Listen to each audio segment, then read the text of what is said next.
At my 68th birthday, my stepdaughter locked me outside and said this was a private family party. She looked me in the eye and told me I was just her mother's husband. I stood on the porch while her high society guests watched from the air-conditioned living room. Then the housekeeper made one quiet phone call. My late wife's final devastating instruction came out of the shadows. My name is Clifton. I am 68 years old. I spent my entire life building solid foundations so other people could stand tall. I thought I had built a family. I realized I had only built a target for greedy parasites. Before I continue this story of how I dismantled an arrogant betrayal piece by piece, let me know where you are watching from in the comments below. Hit like and subscribe if you have ever had to remind someone exactly who paid for the ground they stand on. The smoke from the barbecue grill drifted across the pristine patio. I stood on the back porch holding a heavy silver tray piled high with grilled ribs. I had spent 4 hours preparing the food for my own birthday celebration. I stepped toward the sliding glass doors leading into the grand dining room. Bradley stepped in front of the glass. He is my white son-in-law. He wore a tailored linen suit paid for entirely by my bank account. He looked at me with an expression of sheer, unadulterated contempt. He grabbed the brass handle of the sliding door. He pulled it shut with a sharp thud. He engaged the heavy deadbolt. I stood frozen holding the tray.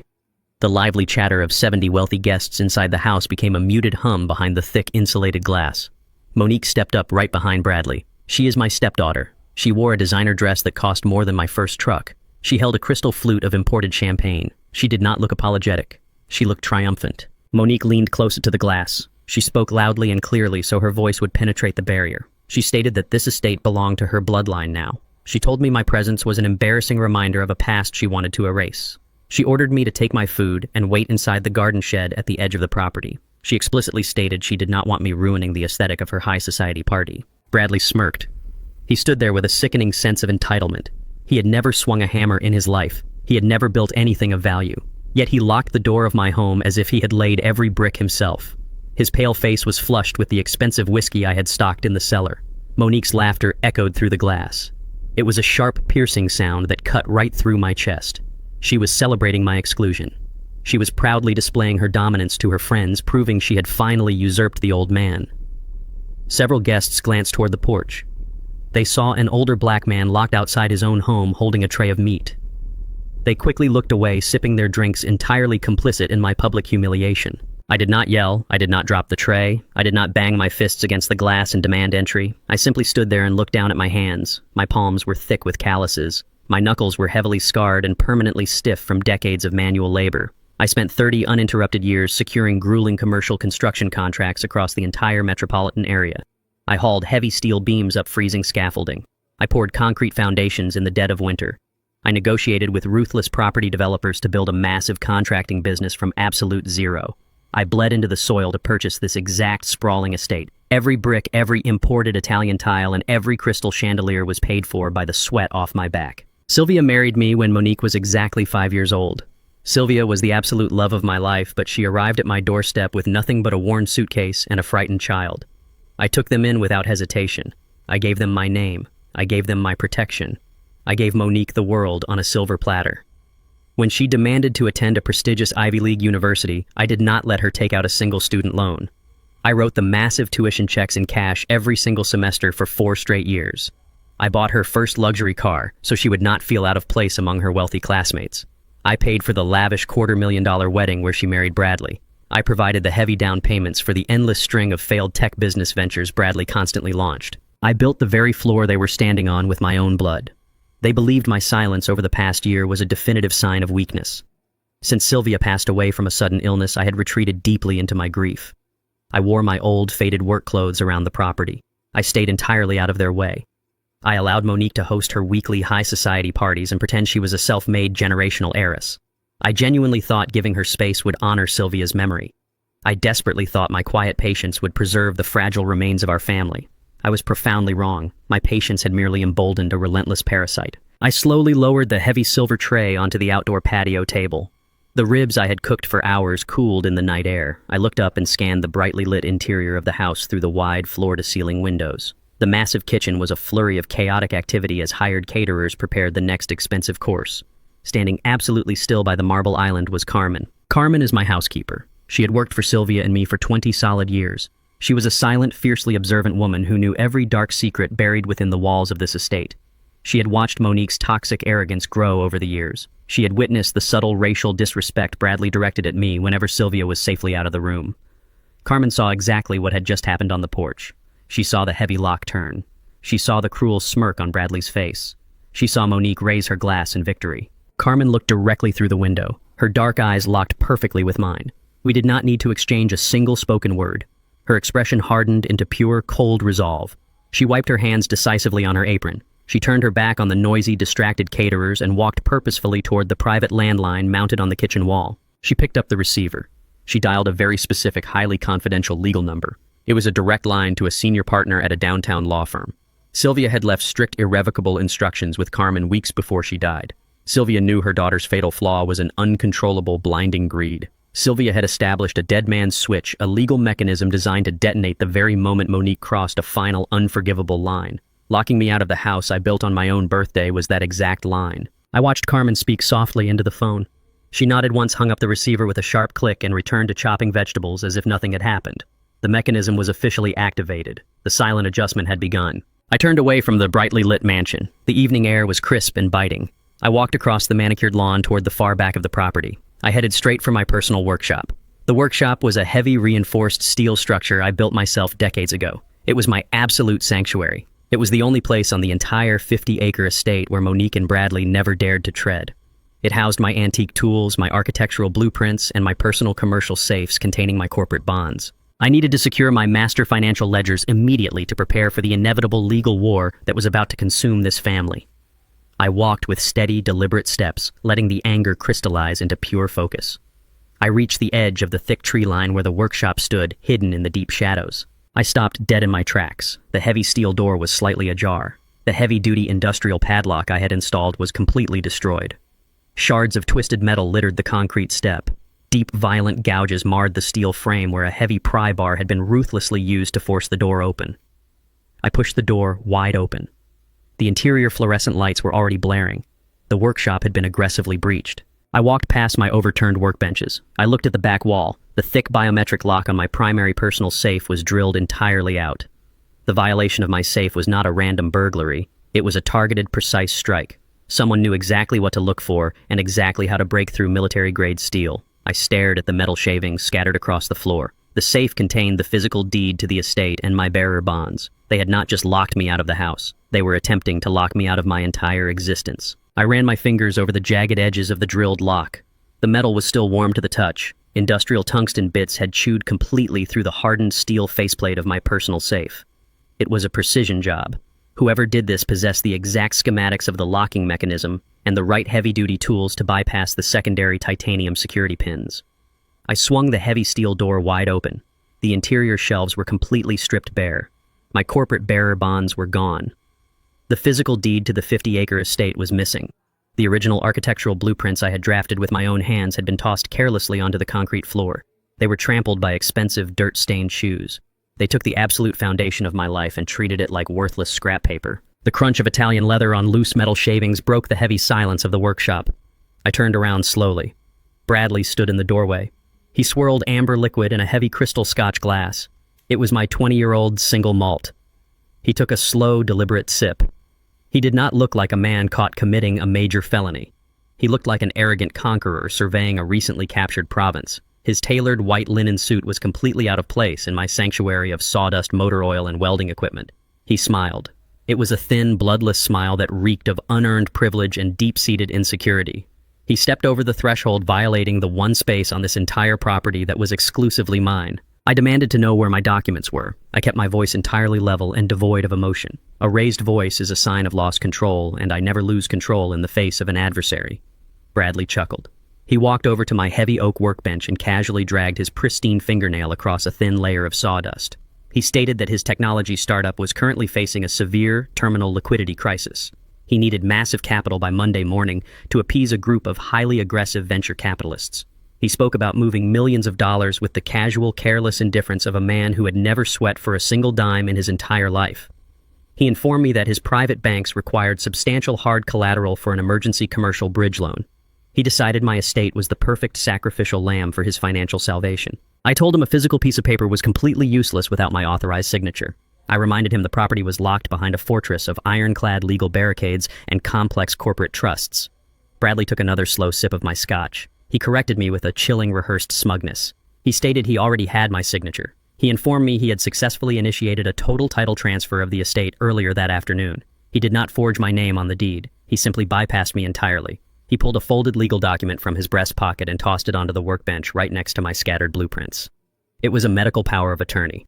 The document granted Monique and Bradley absolute, uncontested control over my legal, medical, and financial decisions. I stared at the bold black ink on the heavy stock paper. My mind raced backward to exactly 3 months ago. I had experienced a sudden, sharp flutter in my chest while unloading lumber from my truck. It was a minor arrhythmia brought on by dehydration and exhaustion. I drove myself to the hospital for a standard precautionary checkup. Sylvia had always made me promise to take my heart health seriously after she got sick. Bradley had met me at the emergency room that evening. He played the role of the deeply concerned, dutiful son-in-law perfectly. He brought me hot coffee. He spoke privately with the attending physicians in the hallway. He assured me he would handle the tedious discharge paperwork so I could rest my eyes. I trusted him.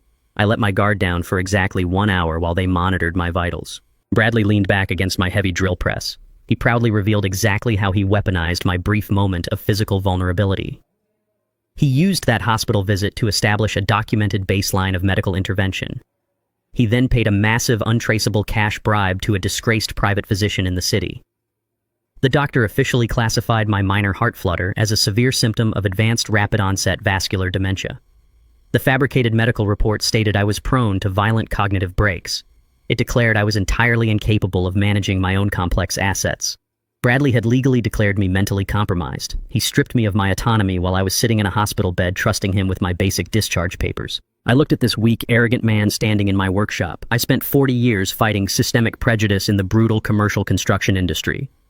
I outmaneuvered cutthroat developers who refused to shake a black man's hand. I built skyscrapers from the dirt up. I commanded crews of hundreds of men who respected nothing but hard work and unyielding integrity. Now a man who could not change a flat tire or swing a hammer was attempting to erase my entire legacy with a single fraudulent signature and a bribed doctor. Bradley stepped closer, closing the distance between us.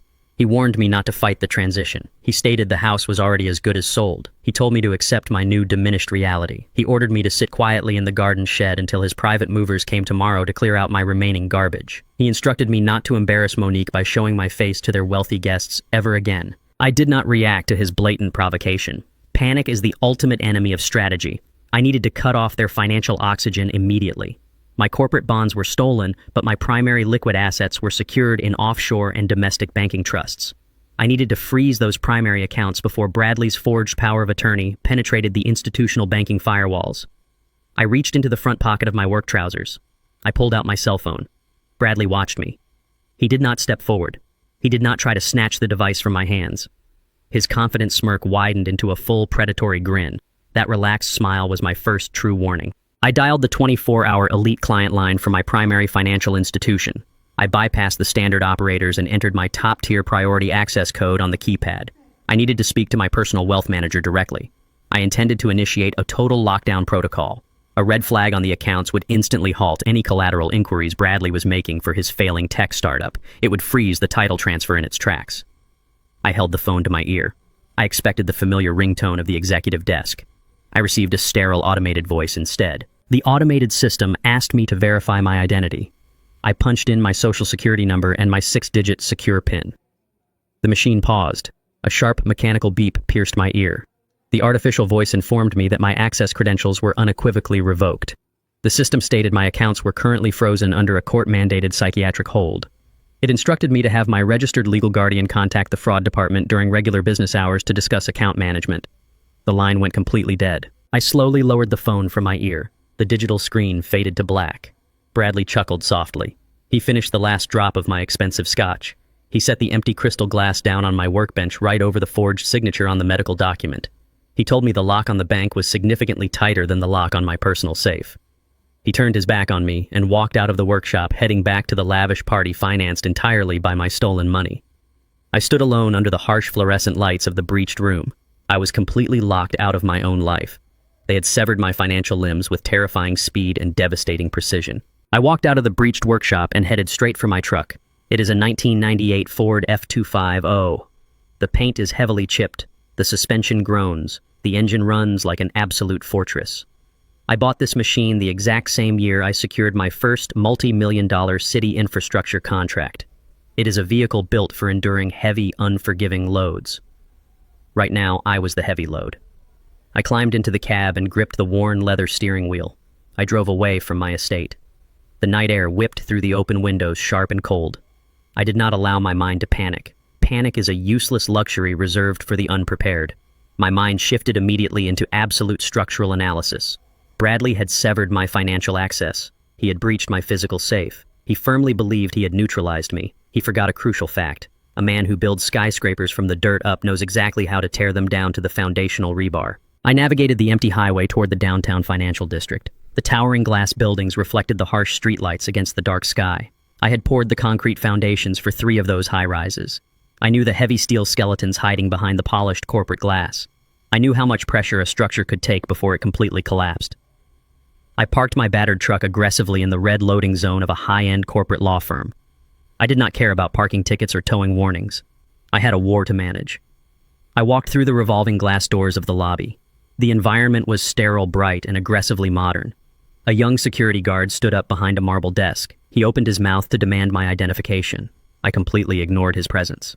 I marched straight past his desk and down the mahogany-paneled hallway. I knew exactly where I was going. I pushed open the heavy double oak doors at the end of the corridor.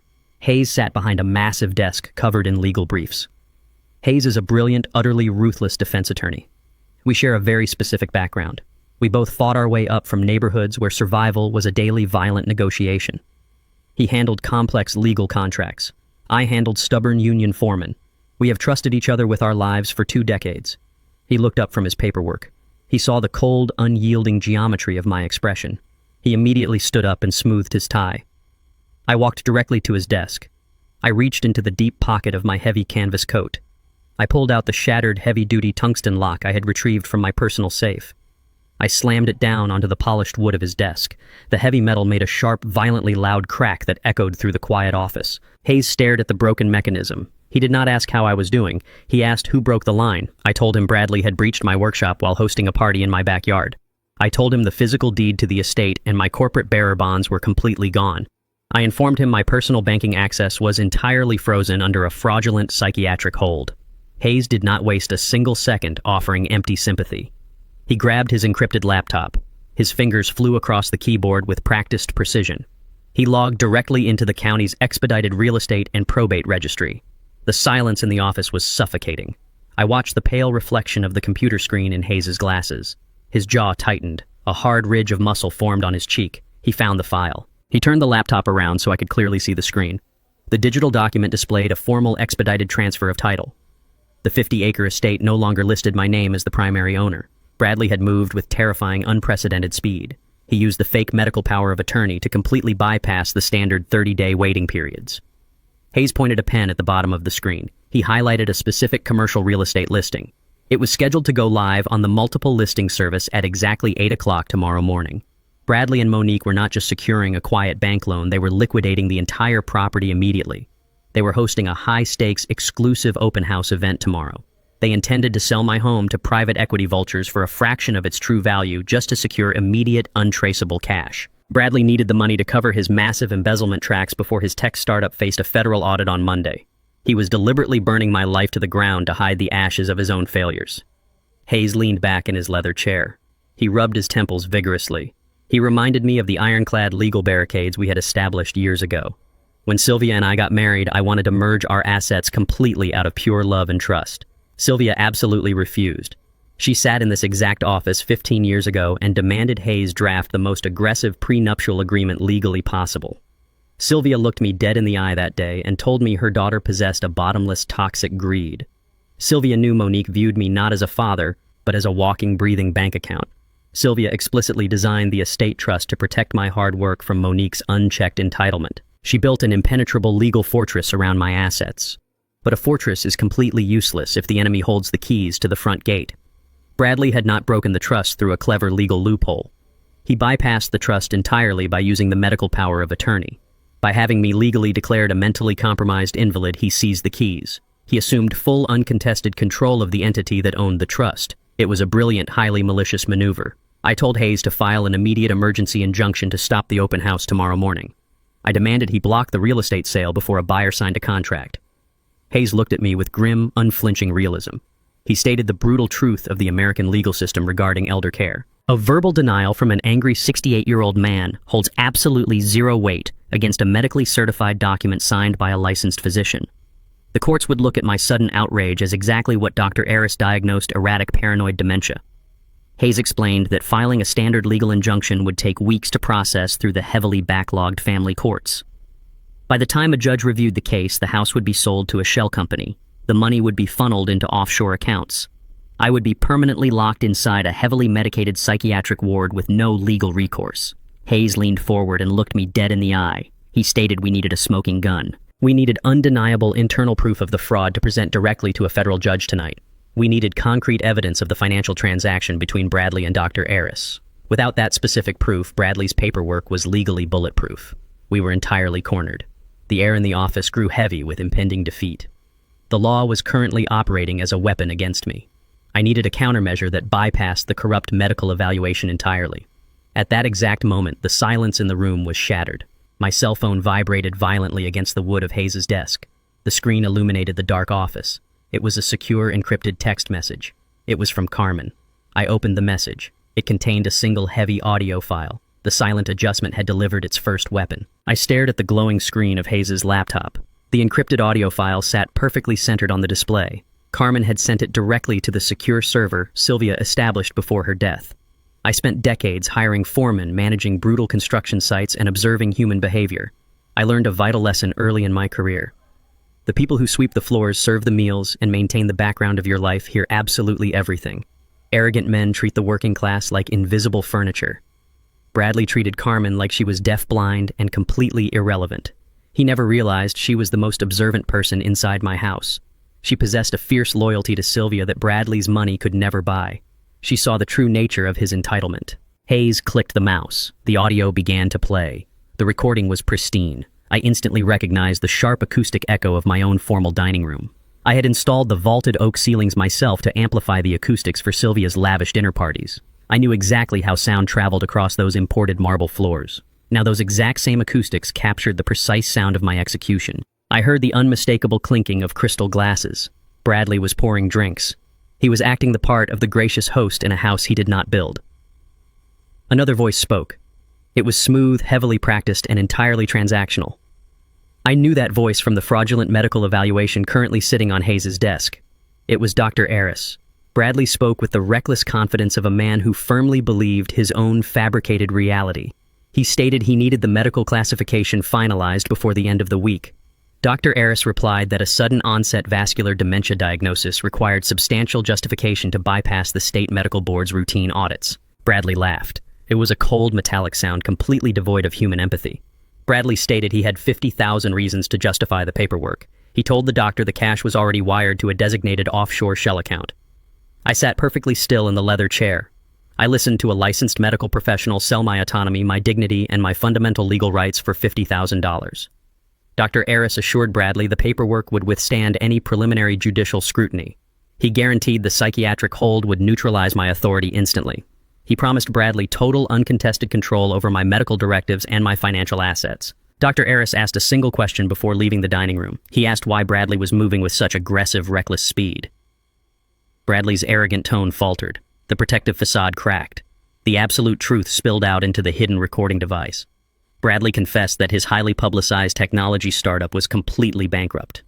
It was an absolute financial illusion. He had no viable product. He had no revenue streams. He had systematically embezzled millions of dollars in seed capital. He used the investor funds to pay for his exclusive country club memberships, his imported sports cars, and the lavish lifestyle he desperately needed to impress Monique's shallow circle of friends. I gripped the armrest of my chair. My knuckles turned white. I spent my 20s hauling 100-pound bags of concrete up unstable scaffolding in the sweltering heat. I built my wealth by delivering tangible results and bleeding for every single dollar. I never spent a dime I did not physically earn. Bradley had built absolutely nothing. He was a hollow parasite feeding off the labor of better men. His recorded confession worsened. Bradley revealed the dark origin of his seed capital. He had not borrowed from standard commercial banks. He had taken millions from an aggressive private equity firm known for utilizing ruthless physical enforcement tactics to recover their bad investments. Bradley stated, his voice trembling with genuine terror, that the firm had scheduled a mandatory federal audit of his company for Monday morning. If he did not deposit the stolen funds back into the corporate accounts by Sunday night, he would face immediate federal prison time or severe physical retaliation from his dangerous creditors. He needed to sell my estate to cover his massive criminal tracks. He was deliberately burning my life to the ground to illuminate his own escape route. He planned to liquidate a multi-million-dollar property for a fraction of its true value just to secure immediate untraceable cash. He was willing to lock me in a psychiatric ward for the rest of my life to avoid facing the consequences of his own theft. The audio recording clicked off. The silence in the law office returned. It was a heavy, loaded silence. I looked at Hayes. The dynamic had shifted entirely. We possessed the ultimate weapon. We had a crystal-clear recorded confession of criminal bribery, medical fraud, and corporate embezzlement. The medical power of attorney was entirely compromised. It was no longer a legal document. It was a confession of a major felony. I told Hayes to draft the federal injunction immediately. I wanted the FBI white-collar division breaking down the heavy oak doors of my estate before Bradley could serve the main course at his ridiculous open house. I wanted federal agents seizing his assets and placing him in handcuffs in front of his high society friends. Hayes nodded sharply. His fingers attacked the keyboard with ruthless speed. He began pulling the necessary federal forms to freeze the entire county real estate registry. The victory felt tangible in my chest. We had them completely cornered. We were about to drop a federal anvil on their entire fraudulent operation. Then a sharp, piercing alarm echoed from Hayes' desktop monitor. A bright red notification box flashed across the center of his screen. Hayes stopped typing instantly. His hands hovered frozen over the keyboard. He leaned close to the monitor. The color vanished entirely from his face. He stared at the screen as if it were a physical threat. I demanded to know what was happening. Hayes did not look at me. He stared at the flashing red text. He stated the title transfer had just cleared the final county approval process. I told him that was legally impossible. We had placed a preliminary alert on the deed requiring a secondary verification for any major transaction involving the property. Hayes shook his head slowly.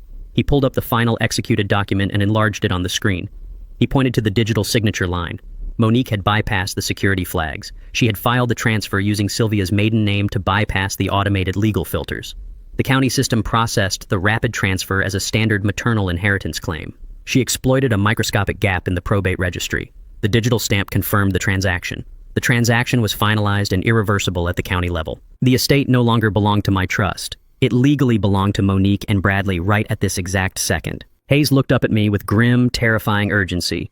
He stated they possessed the ultimate legal high ground. The house was theirs. The federal injunction based on the audio recording would take a minimum of 24 hours to process through the magistrate judge. Bradley and Monique did not need 24 hours. They had the full force of local law enforcement on their side right now. They possessed a legal deed and a medical document declaring me incompetent.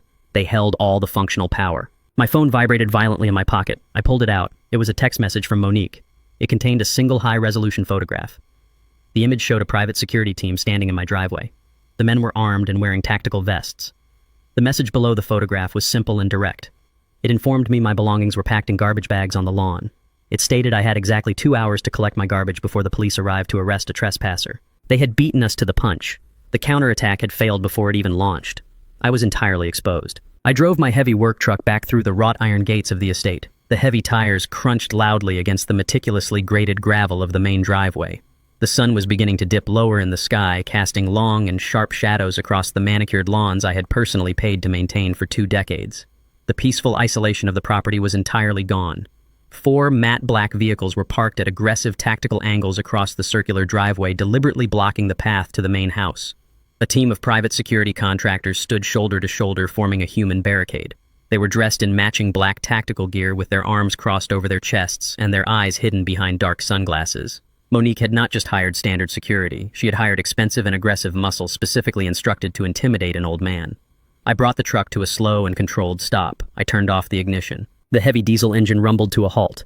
I did not feel a single ounce of fear. I looked at the security team through my cracked windshield. I evaluated their posture and their positioning and their sheer numbers. I spent my youth working on dangerous construction sites surrounded by volatile men. I learned early on that hired intimidation is entirely hollow when it faces absolute and unshakable resolve. I pushed the heavy metal door of my truck open and stepped out onto the gravel. The crisp evening air hit my face. I stood to my full height and looked directly at the barricade. The line of guards parted down the middle. Monique stepped forward from the shadows of the front porch. She walked toward me with the crisp and rapid strides of a woman who firmly believed she had completely won the war. Bradley lingered several paces behind her. He nervously checked his expensive gold watch. He shifted his weight from foot to foot, clearly anxious about his own rapidly collapsing financial timeline. Monique did not possess any of his nervous energy. She stopped exactly 4 feet away from me. She held out a single piece of heavy stock paper. It was a formal and legally binding eviction notice. The thick black ink starkly outlined my immediate removal from the premises. I did not reach out to take the paper. I let her stand there holding it in the cold air. Monique dropped her arm and sneered. She spoke with a venomous and practiced precision. She stated clearly that the title transfer was completely finalized. She informed me that she and Bradley were the absolute legal owners of the entire property. She commanded me to listen to her terms without speaking a single word. She gave me exactly 2 hours to walk to my workshop to pack a single bag of personal belongings and to permanently vacate the estate. If I remained on the property 1 minute past the deadline, she would order the armed security team to physically throw me onto the public highway. She stepped closer and lowered her voice to a sharp and menacing whisper. She explicitly threatened that if I attempted to fight back or call the local police, she would immediately present the forged medical power of attorney to the responding officers. She promised to have me arrested for criminal trespassing and legally classified as a violent threat and permanently committed to a locked psychiatric ward. She smiled a cold and victorious smile. She truly believed she had orchestrated the perfect and inescapable trap. I looked past her perfectly manicured face. I looked past the imposing line of hired security guards. I directed my gaze toward the southern border of the vast property. A magnificent row of massive oak trees stood tall against the fading light. Their thick and sprawling branches formed a solid canopy of green leaves. I planted those exact trees with Sylvia 20 years ago. We spent an entire grueling weekend digging the deep trenches by hand. The soil was incredibly dense and filled with heavy rocks. I remembered the sweat pouring down my face. I remembered Sylvia kneeling in the dirt beside me, gently guiding the fragile saplings into the ground.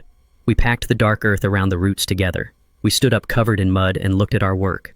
Sylvia leaned her head against my shoulder. She asked me to promise her that I would never let this estate fall into ruin.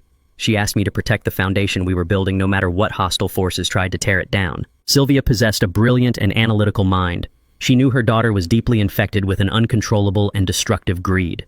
She knew Monique would eventually try to burn everything we built just to warm her own hands. I looked at the thick and unyielding trunks of the oak trees. They had survived 2 decades of violent storms because their roots were anchored deep beneath the surface. I realized right then that walking away from this driveway was not an act of surrender. It was a tactical retreat necessary to detonate the final countermeasure. I did not argue with Monique. I did not waste my breath negotiating with a parasite. I simply nodded once. The minimal gesture clearly infuriated her. She wanted me to beg. She wanted me to scream and validate her cruel exertion of power. I denied her that satisfaction. I turned my back on her and walked silently toward the rear of the property. The security guards shifted their weight, ready to intercept me, but Monique sharply waved them off. She ordered them to wait by the vehicles and watch the clock. I walked across the lawn and entered my breached workshop. The heavy steel door still hung awkwardly on its broken hinges from the earlier invasion. The interior space was a chaotic mess of overturned tools and scattered architectural blueprints. The drilled lock of my empty safe sat uselessly on the concrete floor. They thought they had stripped me of my absolute final line of defense. They were completely wrong. I walked to the back corner of the workshop. I pulled a heavy and dark green canvas duffel bag from a top storage shelf. I placed it firmly on a cleared section of my primary workbench. I began to pack with methodical and deliberate speed. I did not pack items of sentimental value. I packed items of pure utility. I placed a change of durable work clothes into the bottom of the bag. I added my most essential and precision hand tools. I packed a specific set of brass architectural calipers I had used to draft the original blueprints of this very estate. I gathered the physical artifacts of a man who built his life from scratch. The canvas bag was completely full within 20 minutes. I zipped it shut with a sharp and final pull. The physical packing was merely a distraction. I needed the security guards watching from the driveway to believe I was complying with their harsh ultimatum. I needed them to focus entirely on the duffel bag so they would not notice my true objective. I stepped away from the packed bag. I walked directly to the center of the room. I stood in front of a massive and industrial iron workbench. The heavy structure weighed easily over 400 pounds. Bradley had not bothered to search beneath it because he lacked the physical strength to move it a single inch. I planted my heavy work boots firmly against the concrete floor. I gripped the thick iron edge of the table. I dropped my center of gravity and engaged my legs and shoved the massive bench backward. The heavy iron legs shrieked loudly against the concrete. I pushed it exactly 3 feet to the left, exposing a section of the wooden floorboards I had installed myself. To the untrained eye, the oak planks looked completely seamless and entirely undisturbed. I knelt on the cold floor. I ran my calloused fingers along a specific and nearly invisible groove in the wood. I pressed down hard on a concealed pressure point. The short oak floorboard clicked sharply and popped upward. I removed the loose plank and set it aside. A dark and hollow cavity was hidden completely beneath the floor. Resting securely inside the dark space was a flat and heavy-gauge fireproof lockbox. I reached down and pulled the cold metal box out of the hole. I placed it onto the floor in front of me. I quickly spun the brass combination dials. I inputted a specific set of numbers Sylvia had whispered to me in her hospital room just days before she passed away. The heavy latch disengaged with a solid click. I opened the reinforced lid. Inside the box lay a thick and immaculate stack of legal documents printed on heavy archival parchment. It was the original and completely unmodified master trust document. Sylvia had drafted this exact legal framework entirely in secret, utilizing a ruthless team of corporate attorneys. She meticulously structured the estate ownership into an impenetrable ghost corporation. I lifted the heavy document from the box. The blue ink of Sylvia's precise signature caught the harsh light of the workshop. I slowly turned the thick pages. I bypassed the standard asset allocations and the standard inheritance protocols. I found the specific section Sylvia had warned me about. I read the dense and highly complex legal text of the lethal penalty clause. Sylvia had explicitly anticipated her daughter's exact crime. She knew Monique would eventually attempt to usurp the estate using fraudulent measures. The clause was an absolute and irrevocable trap. The legal text stated that any heir who attempted to initiate an unauthorized title transfer or forcibly remove me from the primary residence would trigger an automatic and immediate and total disinheritance. The master trust rendered the fast-tracked county deed completely null and legally void. I folded the heavy parchment carefully. I placed it deep inside the inner pocket of my canvas jacket. I hoisted the heavy duffel bag over my shoulder. I walked out of the breached workshop and headed back toward the armed guards waiting in the driveway. The trap was fully armed. I just needed Bradley and Monique to commit their final and inescapable federal crime tomorrow morning. I smoothed the heavy archival parchment over the scarred surface of my workbench. The thick, cream-colored paper felt dense under my calloused fingertips. I adjusted my reading glasses and focused on the intricate legal phrasing Sylvia had authorized. The text was dense, stripped of any emotional sentiment, and forged with absolute precision. She had anticipated every single move her daughter would make. Sylvia knew Monique viewed the world entirely through the lens of unearned acquisition. She knew that upon her death, Monique would immediately hunt for the physical deed to the estate. Sylvia had strategically left a highly convincing notarized decoy document in my main safe.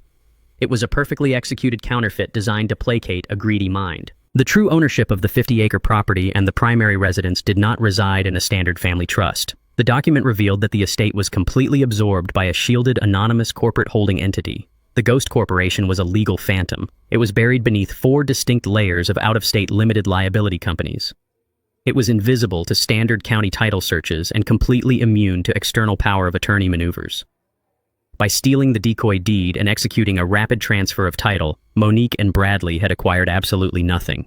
They had successfully transferred a worthless piece of paper. They held a fabricated title to a property that technically did not exist in the public registry. I ran my hand across Sylvia's blue ink signature at the bottom of the page. A sharp wave of profound respect washed over me. I vividly remembered the late evenings we spent in my home office 20 years ago. During the late 90s, my commercial construction firm faced relentless, highly aggressive, hostile takeover attempts from massive, predatory real estate conglomerates. These developers utilized ruthless litigation to absorb independent labor forces and strip valuable land assets. I spent months teaching Sylvia exactly how to build protective corporate shells. I showed her how to compartmentalize physical real estate assets within nested corporate structures to prevent hostile acquisition. We spent hours mapping out complex legal architectures on large whiteboards. I taught her how to build a financial labyrinth so dense that no hostile entity could ever locate the central vault. She was a brilliant, fiercely protective student. She absorbed every single tactical blueprint I shared. I realized now that she had weaponized my exact corporate defense strategy to construct a flawless trap for her own flesh and blood. She utilized the very armor I built to protect our business to protect me from her daughter. She knew my inherent instinct was to forgive, to absorb the blow, and to endure the disrespect. Sylvia engineered this master trust to execute the necessary punishment automatically. She designed the legal structure to drop a guillotine so I would never have to swing the blade myself. The sheer brilliance of the trap extended far beyond simple asset protection. I analyzed the cascading legal consequences of Bradley's recent actions. By legally declaring the title transferred, Bradley firmly believed he possessed the necessary collateral to save his failing technology startup. He had rushed to his private equity investors and his institutional banks. He used the fraudulent decoy deed to secure a massive commercial bridge loan. He pledged an asset he did not legally own to secure immediate capital across state financial lines. He had willingly walked directly into a catastrophic legal nightmare. A local property dispute regarding a contested deed is a minor civil matter handled in crowded county courts. It results in fines and protracted litigation. However, pledging a fabricated real estate asset to secure a multi-million-dollar commercial loan from a federally insured banking institution constitutes textbook wire fraud and bank fraud. The moment the loan funds touched his bankrupt corporate accounts, Bradley had instantly elevated a petty family theft into a severe mandatory minimum federal felony. They had unknowingly handed me the exact smoking gun Hayes desperately needed just an hour ago. They were no longer simply greedy heirs playing games with medical documents. They were active federal criminals operating a highly illegal financial scheme. I pulled my cell phone from my jacket pocket. I dialed Hayes directly on his personal encrypted line. He answered on the first ring, his voice tight with the lingering frustration of our previous conversation. I did not offer any greetings. I immediately read the primary operational clauses of the master trust document aloud to him. I heard the sharp intake of breath on the other end of the line. The heavy, oppressive silence of defeat that previously choked his office completely evaporated. He instantly recognized the monumental shift in our legal leverage. I instructed Hayes to compile the digital footprint of Bradley's commercial bridge loan application immediately. I ordered him to package the loan documents alongside the explicit proof of the Ghost Corporation's true ownership. I told Hayes to forward the entire dossier directly to his primary contacts within the FBI White-Collar Crime Division. I mandated that he bypass the local police authorities entirely. Local precinct detectives would simply tell us it was a civil family matter and refuse to intervene in an eviction dispute. The federal authorities possess the absolute jurisdiction to freeze Bradley's corporate assets instantly. Hayes confirmed the strategy with a sharp, predatory tone. He promised the digital package would hit the federal servers before midnight. The trap was locked. I terminated the call and slid the phone back into my pocket. I carefully folded the master trust document and secured it deep inside the interior pocket of my heavy canvas coat. I zipped up my green duffel bag. I slung the thick canvas strap over my right shoulder. I walked out of the breached workshop and stepped back into the cold night air. The private security guards tensed visibly as I approached the main driveway. They placed their hands near their tactical belts, anticipating a physical confrontation. I completely ignored their aggressive posturing. Monique had retreated inside the house to entertain her wealthy guests and celebrate her counterfeit victory. Bradley stood alone on the front porch. His hands were shoved deep into the pockets of his pristine linen trousers. He watched me approach the perimeter. He stepped forward to intercept me before I reached my truck. He looked at the single duffel bag hanging from my shoulder. A cruel, deeply satisfied smirk spread across his face. He mockingly advised me to secure a bed at the downtown homeless shelter before it filled up for the night. He told me to enjoy the harsh reality of my new pathetic existence. He radiated the false confidence of a man entirely blind to his own impending doom. I stopped walking. I looked directly into his eyes. I did not display a single ounce of anger. I did not issue a threat. I did not demand respect or raise my voice. I simply stared at a man who was eagerly tightening a federal noose around his own neck. I nodded silently, acknowledging his insult without absorbing a single fraction of it. I turned away, climbed into the cab of my heavy work truck, and turned the ignition. The diesel engine roared to life, shattering the quiet evening. I put the truck into gear and drove slowly down the long, winding driveway. I watched the sprawling estate disappear in my rearview mirror. Leaving the property was not a defeat. It was the absolute necessary tactical requirement for the trap to spring entirely shut. If I stayed and physically fought the eviction, the local police would intervene and halt the impending real estate sale to preserve the peace. I needed Bradley and Monique to feel completely secure in their theft. I needed them to proceed aggressively with tomorrow's high-stakes open house event. I needed them to present the fraudulent deed to the private equity representatives in a highly public, thoroughly documented forum. Only their total, unhesitating commitment to the fraudulent sale would permanently seal their federal indictments. I drove onto the dark highway, leaving the arrogant completely alone to orchestrate their own spectacular destruction. I drove the Ford F-250 10 miles down the interstate, leaving the affluent zip code of my former estate far behind.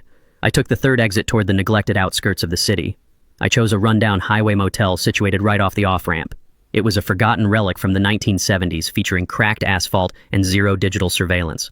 I parked my work truck around the back, keeping it hidden behind a rusted commercial dumpster. I walked into the cramped lobby and paid for a corner room using crisp $100 bills. The bored clerk sitting behind the smudged plexiglass did not ask a single question. He handed me a heavy brass key attached to a faded plastic tag. I located room 114. The wooden door dragged stubbornly against the frayed carpet as I pushed it open.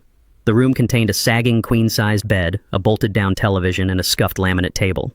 It was Spartan, entirely anonymous, and absolutely perfect for my strict operational needs. I dropped my canvas duffel bag onto the mattress and pulled the thick blackout curtains shut. I turned on the single desk lamp. I was no longer an evicted old man. I was a structural engineer preparing to demolish a corrupt building. 45 minutes later, a sharp rhythmic knock sounded against the thin door. 2 heavy strikes, a deliberate pause, and one final strike. It was the precise signal I had established with Hayes decades ago. I disengaged the rusted chain lock and pulled the door open. Hayes stepped inside, immediately scanning the perimeter. He wore a dark wool overcoat to obscure the bulky tactical equipment strapped across his shoulders. He locked the deadbolt behind him and dropped 2 reinforced Pelican briefcases onto the laminate table. Hayes operated beautifully in the dark trenches. He unlatched the waterproof cases and pulled out 2 high-end encrypted laptops. He extracted thick black cables, a portable cellular routing array, and a high-frequency signal scrambler. He plugged the router directly into the wall outlet and instantly engaged the scrambler. The small device emitted a faint electronic frequency that blanketed the motel room in a secure, impenetrable digital shadow. We were completely insulated from external cellular tracking or rogue GPS pinging. Hayes powered up the twin laptops. He typed long strings of complex decryption keys. He bypassed standard public internet protocols and tunneled directly into secured financial networks. The cheap motel room was officially transformed into a fully operational command center. We sat in hard plastic chairs and stared at the scrolling data populating the primary monitor. Hayes established a covert, read-only digital backdoor into the county deed registry and Bradley's publicly listed corporate banking accounts. We watched Bradley's frantic, disorganized financial movements unfold in real time. Bradley was hemorrhaging capital and operating in a state of absolute panic. The cascading data streams showed multiple rapid-fire inquiries originating from predatory offshore lenders. Bradley was frantically attempting to leverage the newly acquired fraudulent estate deed to secure an immediate multi-million-dollar cash injection.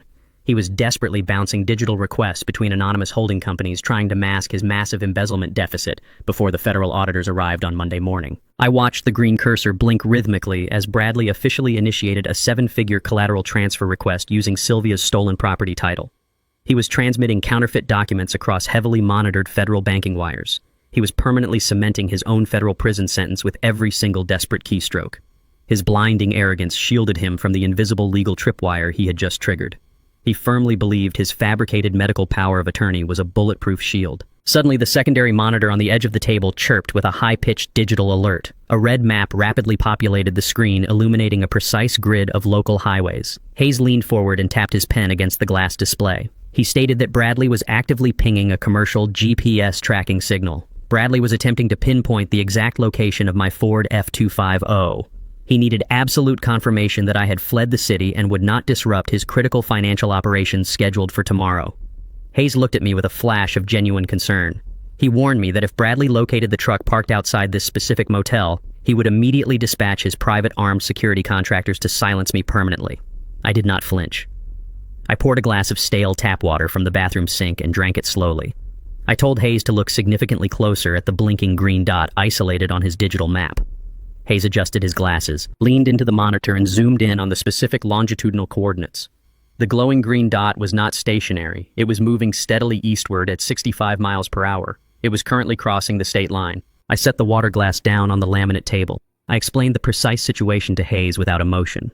Earlier that afternoon, while deliberately pretending to pack my hand tools in the breached workshop, I had conducted a tactical sweep of my vehicle. Bradley was arrogant, but he was also cowardly. A coward always seeks distant validation rather than facing a threat directly. I ran my calloused hands deep under the muddy rear wheel wells and along the greasy, exposed undercarriage of the heavy diesel truck. I found what I expected. It was a small, magnetic, battery-operated GPS transponder stuck firmly to the inner steel frame. Bradley had covertly planted it there days ago. I did not crush the device. Destroying the digital signal would have triggered an immediate localized panic response from his security team. Instead, I carefully removed the tracker. I walked down to the industrial rail yard located exactly 2 miles behind the southern estate border. I magnetically attached the active transponder directly to the steel underbelly of a massive cross-state freight train hauling heavy shipping containers toward the eastern seaboard. I learned this exact tracking evasion tactic 3 decades ago. During the cutthroat bidding wars of the mid-1990s, rival construction firms utilized aggressive corporate espionage to steal my supply chain routes and sabotage my midnight concrete deliveries. They routinely placed early-generation tracking devices on my heavy earth-moving machinery. I spent years identifying those rudimentary bugs and attaching them to outbound municipal garbage barges to send my enemies on expensive, humiliating wild goose chases. Bradley thought he was utilizing cutting-edge technology to trap an obsolete old man. He was simply repeating the exact same amateur mistakes my ruthless rivals made 30 years ago. Hayes watched the green dot cross into another state. He let out a low, sharp bark of laughter. Bradley was currently staring at his sleek smartphone screen, firmly believing I was driving halfway across the country in total exile. He felt entirely secure in his stolen castle. Hayes turned his attention back to the primary encrypted laptop. He cracked into the back end of the regional multiple listing service utilized by elite real estate brokers. He bypassed the security firewalls and pulled up the restricted listing for my estate. Bradley had bypassed the public market entirely. He was utilizing a shadow broker to host an aggressive invite-only open house event scheduled for high noon tomorrow. Hayes ran a rapid cross-reference on the digital guest list, matching the provided names against federal corporate databases. The color drained entirely from Hayes's face. He turned to me and stated the severity of the situation. Bradley had directly invited the senior managing partners of the ruthless private equity firm he had defrauded. He had pledged the estate directly to these dangerous men as hard collateral to cover his massive embezzlement tracks. The firm's representatives were arriving at the open house tomorrow to physically inspect the property and finalize the collateral transfer in person. They were bringing their own corporate security personnel. Bradley was attempting to hand over my home to financial predators to save his own life from federal prison. The stakes had instantly magnified. I stood up and buttoned my canvas jacket. I told Hayes to pack up the encrypted laptops. We were not going to hide in a forgotten highway motel. We were going to drive back to the estate and walk directly through the front oak door of that exclusive open house. I needed Bradley to present the fraudulent deed to those dangerous men in broad daylight. I needed the transaction to occur in public to permanently seal his federal wire fraud crimes. We were going to trigger the lethal penalty clause of the master trust right in front of his worst enemies. The midday sun glared off the polished hoods of a dozen high-end luxury vehicles parked along the curved gravel driveway. I drove my heavy work truck right past the line of imported sports cars and black executive SUVs. I parked my battered Ford directly on the pristine front lawn. I cut the engine and stepped out into the crisp afternoon air. I was not wearing my faded canvas jacket or my heavy work boots. I wore a tailored charcoal wool suit. I had not taken this suit out of its garment bag since the day I buried Sylvia. It was cut perfectly to my broad shoulders and thick frame. It was not the attire of a defeated old man begging for scraps. It was the absolute armor of a corporate titan arriving to reclaim his stolen empire. I walked toward the imposing front entrance with measured and deliberate strides. A private security team stood stationed around the perimeter of the porch. They were the exact same armed contractors Monique had hired yesterday. They recognized my face, but they were completely paralyzed by my transformation. They had been explicitly instructed to remove a homeless trespasser. They were entirely unprepared to intercept a man who walked with the absolute authority of the property owner. I did not break my stride. I did not offer them a single glance. I walked straight up the wide stone steps and pushed through the heavy oak double doors. I stepped across the threshold and entered the grand foyer. The interior of the house was a chaotic symphony of false wealth. Bradley had spared no expense to create an illusion of total financial solvency. A hired string quartet played classical music in the corner of the dining room. Expensive catered hors d'oeuvres circulated on silver platters carried by waiters in crisp white uniforms. The house was packed with wealthy prospective buyers and elite real estate brokers. Standing near the massive marble fireplace in the center of the grand living room was a distinct group of men. They did not wear bright colors or hold champagne glasses. They wore severe dark suits and possessed cold and evaluating expressions. They were the representatives from the ruthless private equity firm. They were not here to admire the architecture. They were here to physically inspect the massive asset Bradley had blindly pledged to them as collateral for his stolen millions. Monique was holding court near the grand staircase. She wore a bright crimson dress and held a delicate crystal flute of expensive champagne. She was laughing loudly at a joke made by a potential buyer. She turned her head toward the foyer. Her eyes locked entirely onto my face.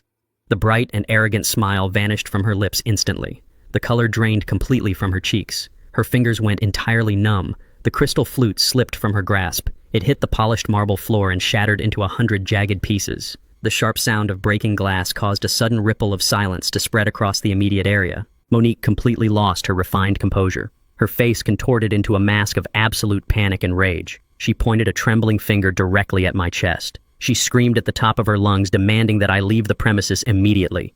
She shouted to the confused guests that I was a deranged trespasser who had lost his mind. She frantically plunged her hand into her designer purse and pulled out her smartphone. She loudly announced to the entire room that she was dialing the local police dispatch. She demanded the authorities arrive instantly to arrest a violent intruder and drag me away in a straitjacket. She wanted to humiliate me in front of the exact people she was trying to impress. She desperately needed the private equity men to believe she was in total control of the estate. I completely ignored her shrill and echoing screams. I did not look at her. I did not attempt to defend myself against her frantic accusations. I simply walked forward. I counted my steps across the marble floor. 7 paces past the foyer. 3 paces to the right of the grand chandelier. I stopped walking. I planted my dress shoes precisely on the center of a specific dark marble tile. I knew this exact geographic coordinate better than anyone else on the planet.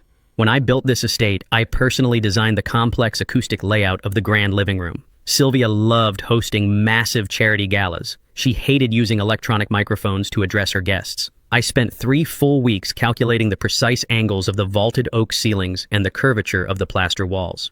I engineered the room to possess a natural acoustic focal point. Anyone standing on this specific dark tile could speak in a normal conversational tone, and their voice would naturally amplify and bounce perfectly across the entire room. I had built a physical megaphone into the very foundation of the house. I stood on the focal point. I drew a deep breath into my chest. I spoke. I did not yell. I did not strain my vocal cords. I projected my voice with deep and resonant authority. The engineered acoustics of the room caught my words and carried them effortlessly over the panicked screams of my stepdaughter and the frantic whispers of the wealthy guests. My voice completely dominated the physical space. I commanded the absolute attention of every single person standing in the house. I bypassed the minor buyers entirely. I addressed the lead real estate broker standing near the fireplace. He was a slick and highly polished man wearing a bright blue suit. I also addressed the cold private equity representative standing directly behind him.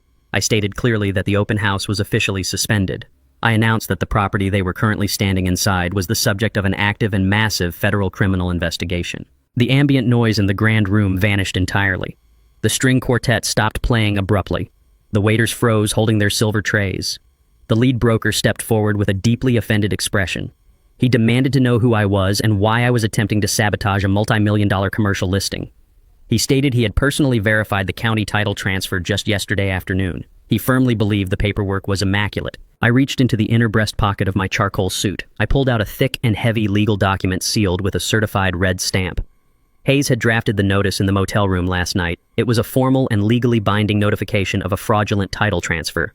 I walked forward and pressed the heavy document directly against the broker's chest. I forced him to take it. I told him to read the bold print on the very first page. I informed him that the man who hired him to sell this house had utilized a fabricated medical document to bypass a master ghost corporation trust. I stated that Bradley had actively committed federal wire fraud and severe bank fraud by pledging an asset he did not legally own to a private equity firm across state lines. I warned the broker that if he facilitated the sale of this property for a single second longer, his entire real estate brokerage would be named as a direct co-conspirator in a massive federal indictment. I told him the FBI white-collar crime division had already received the unredacted digital ledgers. The slick broker looked down at the certified document. His eyes rapidly scanned the dense legal text and the undeniable proof of the corporate trust structure. The arrogant confidence melted entirely from his face. His skin turned the color of wet ash. He was a man driven purely by commission, but he was not a fool. He instantly recognized the radioactive nature of the situation. He realized Bradley had lied to him. He realized he was standing in the middle of a burning federal crime scene. The broker dropped the document onto a nearby table as if the paper itself were physically burning his fingers. He turned toward his team of assistants and shouted a frantic command. He ordered them to pack up the promotional materials and cancel the event immediately. He declared the listing officially dead.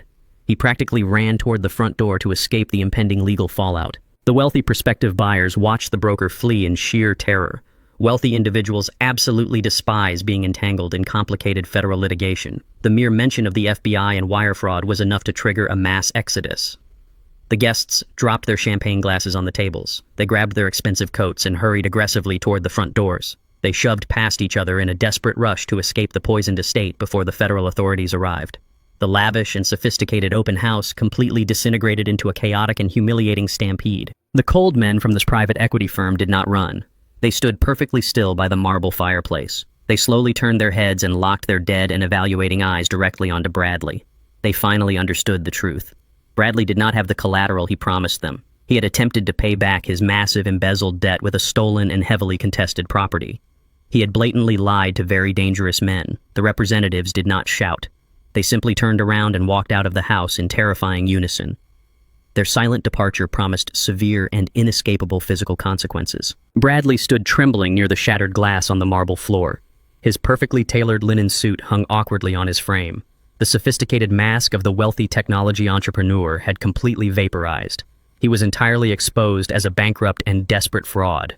He watched his final chance at salvation drive away down the gravel driveway. He knew the private equity firm would send men to collect his debt tonight. He knew the federal auditors would freeze his accounts on Monday. His entire existence was permanently ruined. He looked at me standing calmly in the center of the grand room. His fear rapidly twisted into a blind and blindingly violent rage.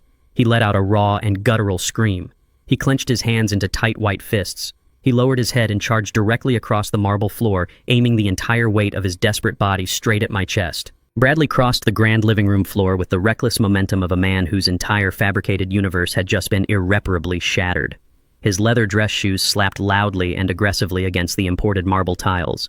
His expensive linen suit jacket flared out wildly behind him. His eyes were wide and completely devoid of any rational thought. He was operating purely on the blind feral panic of a cornered animal facing the absolute certainty of a federal prison cell and the impending physical retaliation of a defrauded private equity firm. I did not step back. I did not shift my weight to evade his chaotic flailing charge. I stood perfectly still on the acoustic tile in the center of the grand foyer and waited for the physical impact. Bradley slammed into me heavily. He threw both of his hands forward and gripped the lapels of my tailored charcoal wool suit. His knuckles turned stark white as he bunched the thick premium fabric tightly into his fists. He planted his feet and yanked his arms backward. He attempted to use his forward momentum and his gym-built mass to physically heave a 68-year-old man across the room and out through the heavy oak double doors. He let out a strained, guttural grunt as he pulled with every ounce of strength he possessed. I did not move a single inch. My heavy leather dress shoes remained entirely rooted to the marble floor. I did not flinch, sway, or stumble. The kinetic energy of his violent charge completely dissipated against my broad chest. Bradley's eyes widened in sudden terrifying realization. He pulled again. He planted his expensive shoes wider and strained his shoulders, his face turning a deep, volatile shade of crimson. He gasped for air, his perfectly white teeth gritted together in sheer frustration. He was completely baffled by the sheer immovability of my structural frame. He fundamentally misunderstood the true nature of physical strength because he had never actually worked a single grueling day in his entire life. Bradley possessed the inflated cosmetic physique of a wealthy, sheltered technology entrepreneur. He built his chest and his arms in exclusive climate-controlled fitness centers. He lifted perfectly balanced rubber-coated weights while watching financial news on high-definition flat-screen televisions. His muscles were purely decorative vanity muscles cultivated entirely for the shallow purpose of filling out expensive Italian suits and intimidating weak-minded investors in corporate boardrooms. They were soft, untested, and completely hollow under the pressure of genuine violent resistance. My strength was built upon an entirely different biological architecture. I spent the entirety of my 20s and 30s working on the most brutal, unforgiving commercial construction sites in the region. Long before I ever sat comfortably behind a polished executive desk, I hauled heavy steel I-beams across wet and unstable scaffolding in the freezing rain. I spent grueling 12-hour shifts operating massive industrial jackhammers, breaking thick concrete slabs until the violent mechanical vibrations numbed my arms completely to the bone. I carried 100-pound bags of raw, heavy cement on my shoulders up steep, temporary wooden staircases in the blistering summer heat. The sheer, unrelenting friction of that manual labor did not just build temporary aesthetic muscle. It actively fused my tendons. It calcified my joints. It packed my skeletal structure with a dense, permanent, and functional power that simply did not fade with age. My physical strength was born directly from brutal survival and sheer uncompromising endurance. I looked down at Bradley's trembling hands gripping my lapels. I could feel the rapid, panicked fluttering of his pulse through the thick wool fabric of my suit. He was completely exhausted from merely trying to budge me from my position. His breathing was ragged and shallow. I decided it was time to put an end to his pathetic physical assault. I did not throw a wild punch. I did not need to exert any excessive energy or display any chaotic violence to neutralize the threat. I simply raised my hands and clamped my thick, calloused fingers directly over his wrists, my grip locked around his smooth, unblemished skin like heavy industrial steel vices. Bradley gasped loudly as the intense, crushing pressure instantly cut off his circulation. I did not squeeze simply to cause blunt surface trauma. I utilized the precise and unforgiving mechanics of structural leverage. I spent my entire life calculating weight distribution, stress fractures, and load-bearing angles. I knew exactly how physical structures collapsed when subjected to the correct directional force. The human skeletal system was no different than a poorly engineered support beam. I twisted my wrists sharply downward and rotated them inward. I applied severe and highly localized torque directly against the fragile carpal bones and tendons of his right hand. The mechanical leverage was flawless and absolute. The joint locked instantly reached its maximum physiological flexibility and then violently gave way. A sharp, audible pop echoed clearly across the grand foyer. Bradley released his grip on my coat instantly. A high-pitched, agonizing scream tore violently from his throat. The structural integrity of his wrist had completely failed. The blinding, sudden pain severed the motor functions in his legs. His knees buckled completely beneath him. He dropped like a heavy stone directly onto the polished marble floor. He landed squarely in the middle of the shattered crystal shards of Monique's dropped champagne flute. The sharp glass crunched loudly beneath his expensive linen trousers. He curled into a tight, trembling ball at my feet. He cradled his rapidly swelling right wrist against his chest, weeping openly and uncontrollably in front of the catering staff and the few remaining guests who had not yet fled. I stood over him perfectly calm and entirely unbothered. I reached up and methodically smoothed the rumpled fabric of my lapels. I adjusted the knot of my silk tie. I did not offer him a single word of comfort or explanation. He had initiated a physical conflict he was entirely unequipped to finish. The heavy, shocked silence of the grand room was abruptly shattered by the piercing, high-decibel wail of approaching sirens.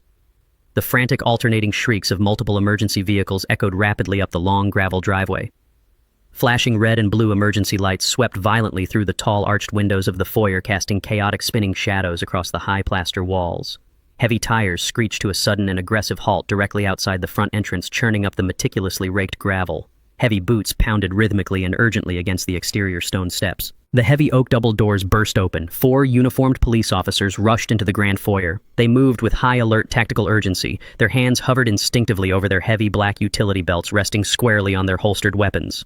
They rapidly scanned the chaotic, disrupted environment. They saw the shattered crystal glass scattered dangerously across the pristine marble. They saw the last stragglers of the wealthy prospective buyers huddled in terrified clusters near the rear exits. They saw me standing tall, composed, and completely still in the acoustic center of the room. And they saw Bradley weeping pathetically on the floor at my feet, tightly clutching his visibly injured arm. Monique saw the officers cross the threshold and instantly recognized her absolute last opportunity to salvage the disastrously collapsing situation. She sprinted frantically across the foyer, her expensive crimson dress swishing loudly around her ankles. She threw herself toward the lead patrolman. She manufactured a look of absolute hysterical terror with practiced precision. She pointed a perfectly manicured, trembling finger directly at my face. She shrieked at the top of her lungs, demanding the officers draw their weapons to protect her. She claimed I was a violent, unhinged intruder who had just brutally assaulted her innocent husband without any provocation. She rapidly reached into her designer leather purse and retrieved the folded, official-looking document Dr. Aris had provided for $50,000. She thrust the fraudulent paperwork directly into the chest of the lead officer. She screamed that it was a court-ordered, fully authorized, and legally binding psychiatric hold. She yelled that I was suffering from a severe, highly violent dementia episode and posed a lethal threat to everyone in the room. She demanded that they place me in a heavy canvas straitjacket immediately. She ordered them to drag me out of her newly acquired house and lock me securely inside a restricted medical facility before I managed to kill someone. The lead officer took the heavy paper from her shaking hand. He unfolded it and quickly scanned the authoritative medical letterhead and the forged licensed signatures at the bottom of the page. The document looked entirely authentic to a patrolman responding to a chaotic domestic disturbance call.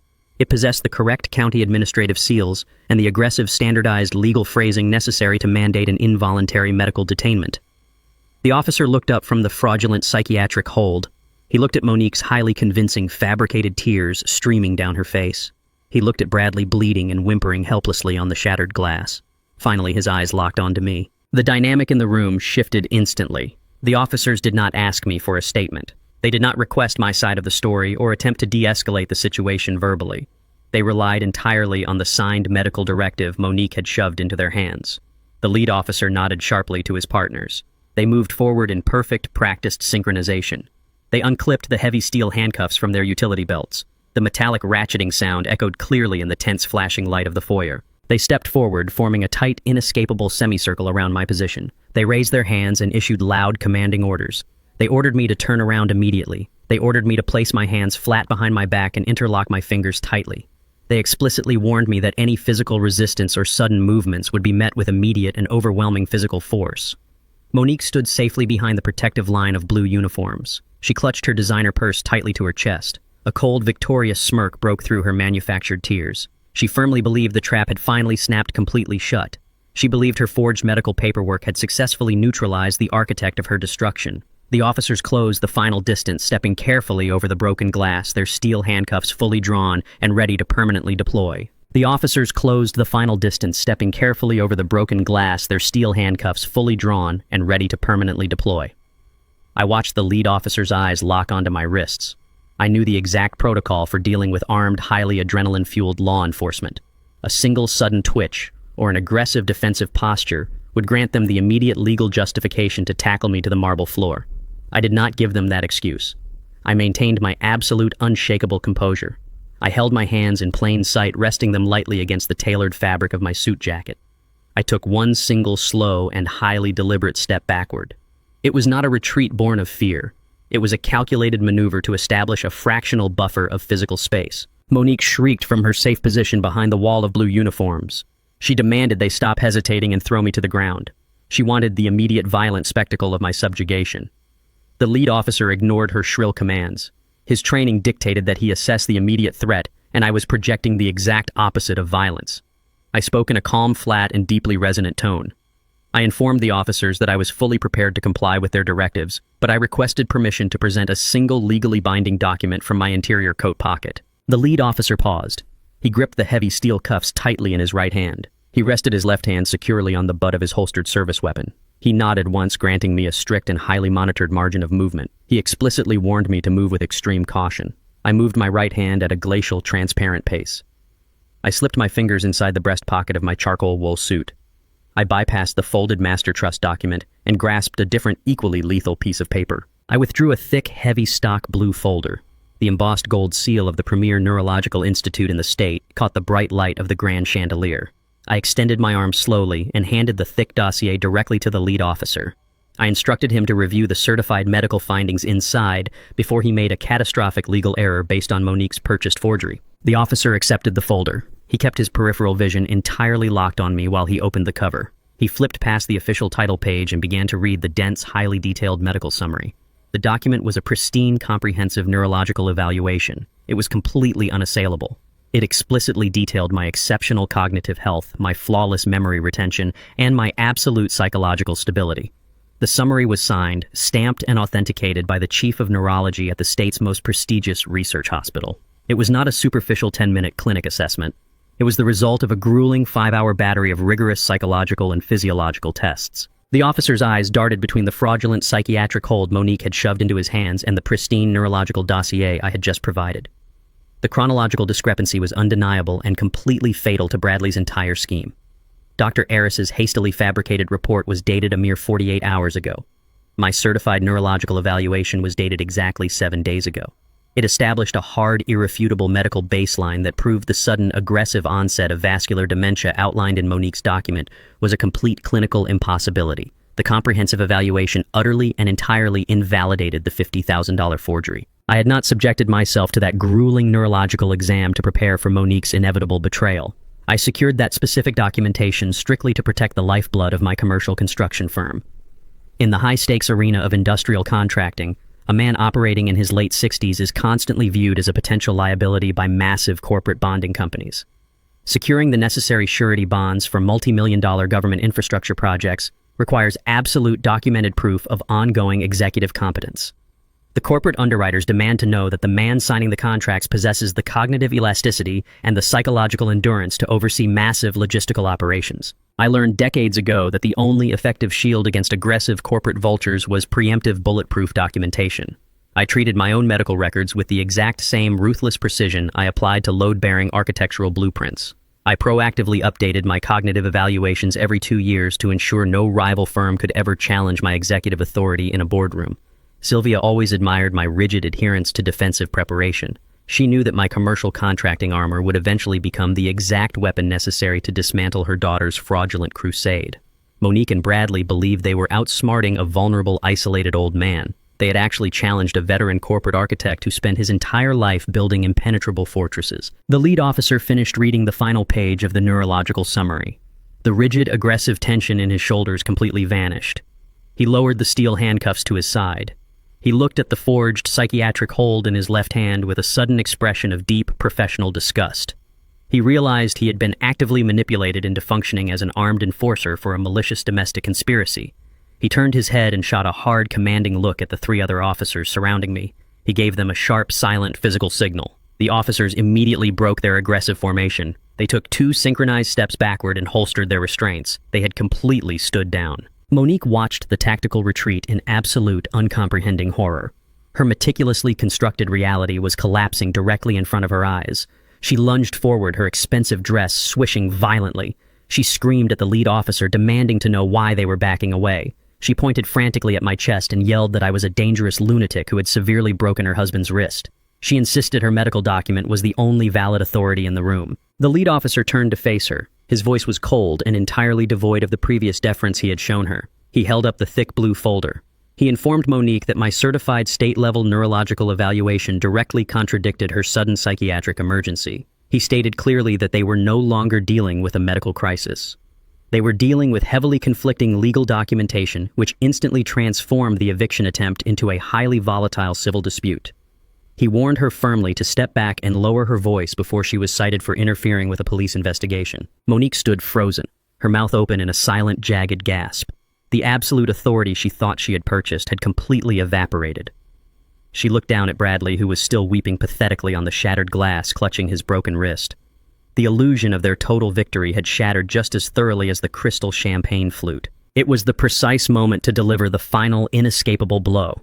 I reached into the right pocket of my tailored trousers. I pulled out my smartphone. I did not ask the officers for permission. I did not offer any verbal explanation to preface my action. I simply maximized the internal volume settings on the device. I remained firmly planted on the exact acoustic focal point of the vaulted living room. I pressed my thumb against the digital play button on the screen. The pristine, unedited audio recording from Hayes's law office flooded the grand foyer. The acoustics of the carefully engineered room amplified the sound, perfectly projecting the digital file with crystal-clear fidelity.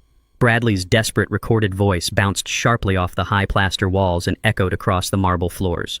Every single person remaining in the vast room heard the undeniable sound of his arrogant confession. The audio played his exact, unredacted conversation with Dr. Aris.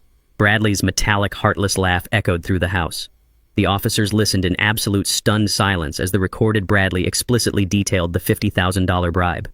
They heard him boldly confirm the offshore shell account. They heard him explicitly instruct the licensed medical professional to falsify a sudden onset dementia diagnosis to bypass the state medical board audits. They heard the doctor guarantee that the fraudulent psychiatric hold would permanently neutralize my authority and grant Bradley uncontested control over my financial assets. The recording captured the very essence of a major premeditated felony. It was not a vague implication or a circumstantial piece of evidence. It was a direct, highly detailed verbal confession of criminal bribery, medical fraud, and conspiracy to commit false imprisonment. The audio file clicked off, leaving a heavy, suffocating silence in its wake. The police officers did not move for a long, heavy second. They processed the sheer magnitude of the criminal scheme they had just unwittingly walked into. The lead officer slowly turned his body away from me. He lowered his gaze and locked his eyes entirely onto Bradley. The dynamic of the room had inverted completely. I was no longer the suspect. I was the primary victim and the star witness. The lead officer did not utter a single word to Bradley. He immediately reached up to the radio microphone clipped securely to his uniform shoulder. He pressed the transmission button. He spoke with rapid, strict professional urgency. He called directly into the central dispatch.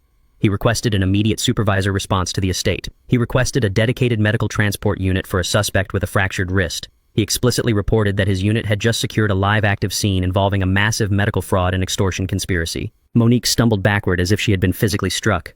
She backed away from the police officers until her spine hit the cold plaster of the foyer wall. She stared at the blue uniform of the man calling in her total destruction. On the cold marble floor, amidst the glittering shards of broken glass, Bradley's discarded smartphone suddenly illuminated.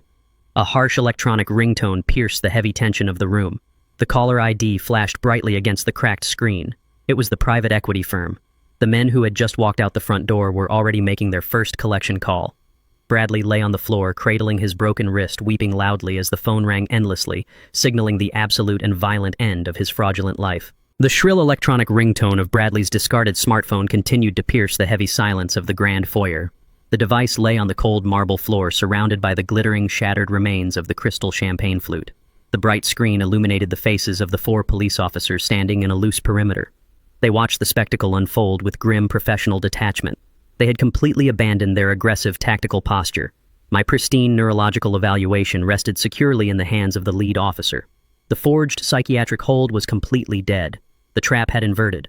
The ringing phone demanded an answer. The caller ID flashed the name of the senior managing partner of the ruthless private equity firm. The exact same men who had just walked out of my house were now demanding their stolen millions. Bradley groaned in absolute agony. He remained curled on the floor. His perfectly tailored linen suit was stained with a mixture of his own sweat and tiny droplets of blood from the broken glass. He cradled his swollen, disfigured right wrist against his chest. His chest heaved with ragged, panicked breaths. He knew exactly who was calling him. He knew the terrifying men on the other end of that cellular connection did not tolerate failure, and they absolutely did not tolerate theft. He squeezed his eyes shut tightly, desperately, hoping the ringing would simply stop. The phone did not stop. It demanded accountability. I stood motionless on the acoustic focal point of the living room. I looked down at the pathetic shell of a man bleeding on my floor. I spoke with absolute, uncompromising authority. I commanded him to answer the phone. I told him that ignoring the architects of his financial ruin would only accelerate his physical destruction. Bradley opened his tear-filled eyes. He looked at the glowing screen with sheer terror. He slowly uncurled his body. He extended his uninjured left hand toward the device. His fingers trembled violently as they brushed against the cracked glass screen. He swiped the green icon to accept the call. He lacked the physical strength to lift the heavy device to his ear. He pressed the speakerphone icon instead. The action amplified the caller's voice perfectly across the quiet, vaulted room. A deep, harsh, and heavily graveled voice exploded from the small speaker. The private equity investor did not offer a greeting. He did not ask about Bradley's health or his current location. He launched immediately into a vicious, high-decibel verbal assault. The man screamed through the digital connection with a level of pure, unadulterated fury that made the seasoned police officers flinch. He demanded to know exactly what kind of suicidal game Bradley was attempting to play. He stated that the firm's representatives had just walked out of a canceled open house after discovering the pledged real estate collateral was entirely fraudulent. The investor did not stop there. The true magnitude of Hayes' digital execution was finally revealed. The angry voice roared that an anonymous source had just dumped a massive, highly encrypted financial dossier directly onto the private servers of Bradley's entire corporate board of directors. The digital package had arrived exactly 30 minutes ago. It contained the unredacted banking ledgers, the offshore shell account routing numbers, and the explicit, undeniable proof of Bradley's systematic embezzlement. The investor screamed that the federal auditors were no longer waiting until Monday morning. They were freezing the corporate accounts at this exact second. Every single dollar Bradley had stolen was currently being tracked by the Federal Bureau of Investigation. Bradley gasped for air. He tried to speak. He tried to formulate a cohesive lie to stall the inevitable execution. He managed to stammer a pathetic plea for a 24-hour extension. He promised he could secure the necessary funds. He swore he could leverage another asset. The investor cut him off with a chilling, deadpan promise. The screaming stopped entirely. The man lowered his voice to a cold, predatory whisper. He informed Bradley that the time for financial restructuring was permanently over. He stated that the firm was no longer interested in securing a legal judgment or pursuing a civil lawsuit. He explicitly promised severe, immediate, and extremely violent physical consequences. He told Bradley that men were already dispatched to locate him. He advised Bradley to look over his shoulder for the rest of his very short life. The call disconnected with a sharp, heavy click. The dial tone echoed softly across the marble floor. Bradley dropped the phone. The device clattered against the stone tiles. The remaining color drained completely from his face, leaving his skin a sickly pale shade of ash gray. His jaw hung slack. His eyes stared blankly ahead into the void of his own permanent destruction. Bradley had spent his entire adult life carefully constructing an impenetrable social armor. He built his entire identity on the grand illusion of inherited wealth and effortless technological success. He utilized imported sports cars, exclusive country club memberships, and tailored designer suits to mask his fundamental lack of substance. He desperately needed the world to view him as a visionary genius. He required the constant shallow validation of his elite social circle to function.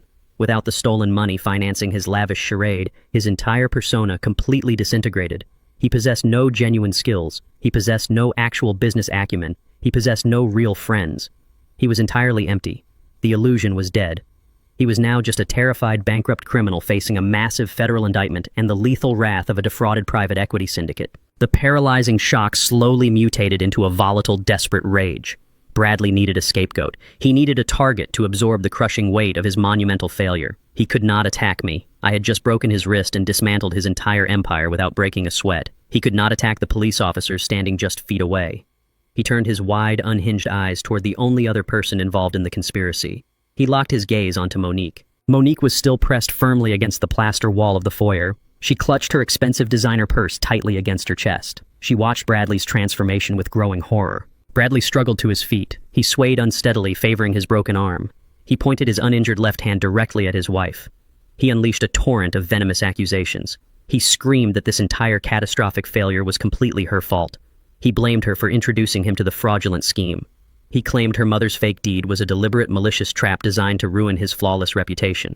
He shouted that Monique had assured him the real estate transfer was completely secure and entirely untraceable. He yelled that her reckless greed had destroyed his company, his wealth, and his freedom. He called her a pathetic, useless parasite who had dragged him down into a federal nightmare. Monique's meticulously crafted facade of the elegant, wealthy heiress violently snapped. She was a woman driven purely by entitlement and profound narcissism. She absolutely refused to accept any accountability for the disaster. She refused to be publicly humiliated by a man she viewed as a mere financial utility. Her fear instantly converted into a blazing defensive fury. She marched directly across the shattered glass. She closed the distance between them in 3 rapid, aggressive strides. She did not yell back. She did not engage in a frantic verbal argument. She raised her right hand and delivered a vicious, full-force slap directly across Bradley's face. The sharp, cracking sound of the physical impact echoed loudly through the grand room. Bradley stumbled backward, completely stunned by the violent strike.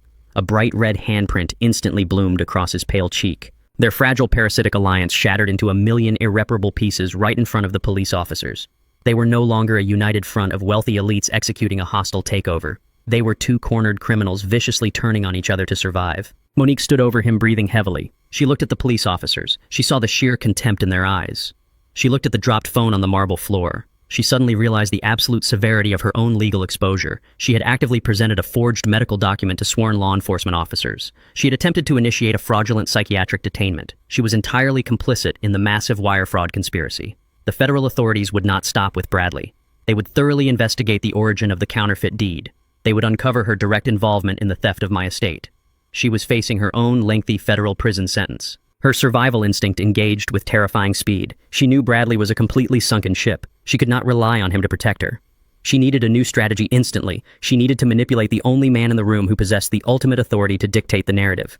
She turned her body away from her weeping husband. She faced me directly. The blazing, aggressive fury vanished from her features in a fraction of a second. She manufactured a new, highly convincing mask of absolute terror and vulnerability. She forced her eyes to widen. She commanded tears to well up and spill dramatically over her eyelashes. Her lower lip began to tremble perfectly. She wrapped her arms around her own torso, projecting the image of a helpless, terrified victim caught in a web of her husband's deceit. She took a slow, hesitant step toward me. She ignored the police officers entirely. She spoke in a soft, broken, and pleading whisper. She called me by my first name. She claimed she had absolutely no idea what Bradley was planning. She swore she was entirely innocent. She manufactured a pathetic story about Bradley controlling her finances and forcing her to comply with his abusive demands. She begged me to protect her from him. She begged me to tell the officers that she was just a frightened bystander. She played the role of the devoted, manipulated stepdaughter with sickening perfection. She was desperately attempting to use my lingering memory of her mother to secure her own salvation. Monique let the sharp, echoing crack of her vicious slap fade completely into the cold expanse of the grand foyer. She did not spare a single downward glance at Bradley weeping pathetically on the shattered crystal. He was entirely useless to her now. He was a rapidly sinking vessel, and she possessed a ruthless, deeply ingrained instinct for self-preservation. She turned her entire body away from her bleeding husband to face me. The volatile, defensive fury that had propelled her hand across Bradley's jaw vanished with chilling, immediate speed. She engineered a masterpiece of emotional manipulation right in front of the 4 armed police officers. Her posture shifted drastically. Her shoulders slumped forward to project absolute, crushing defeat. Her legs buckled completely beneath the expensive fabric of her crimson designer dress. She dropped heavily and dramatically onto the polished marble tiles directly at my feet. She ignored the sharp, jagged fragments of broken champagne glass pressing dangerously into her bare knees. She reached out with both trembling hands and grabbed my right hand. Her manicured fingers dug desperately into my thick, calloused skin. She tilted her perfectly contoured face upward. Her eyes were completely flooded with heavy, cascading tears. She let out a ragged and utterly fabricated sob. She cried out my name. Her voice was not the sharp, entitled, and venomous weapon she had wielded against me just yesterday on the front porch. Her voice was artificially small, incredibly fragile, and entirely broken. She clutched my hand tighter, pressing her wet cheek against my knuckles in a desperate display of subservience. She began to weave a frantic and intricate tapestry of total victimhood. She invoked Sylvia's name instantly, using her dead mother as a psychological shield against her own federal crimes. She sobbed that Sylvia would be absolutely horrified and deeply heartbroken by the catastrophic events unfolding in the foyer. She claimed she had been trapped in a terrifying, inescapable state of psychological captivity. She pointed a shaking, accusatory finger backward at the sobbing form of Bradley. She swore to me and to the surrounding law enforcement officers that she had absolutely no knowledge of his federal wire fraud or his massive corporate embezzlement schemes. She painted a vivid and entirely fictional picture of severe domestic terror. She stated that Bradley had systematically and aggressively isolated her from the family finances over the past 3 years. She claimed he had violently forced her to procure the fraudulent psychiatric hold under the strict constant threat of physical abuse. She wept that she was currently heavily medicated on stress-induced anxiety prescriptions and completely incapable of understanding the highly complex legal documents he forced her to sign.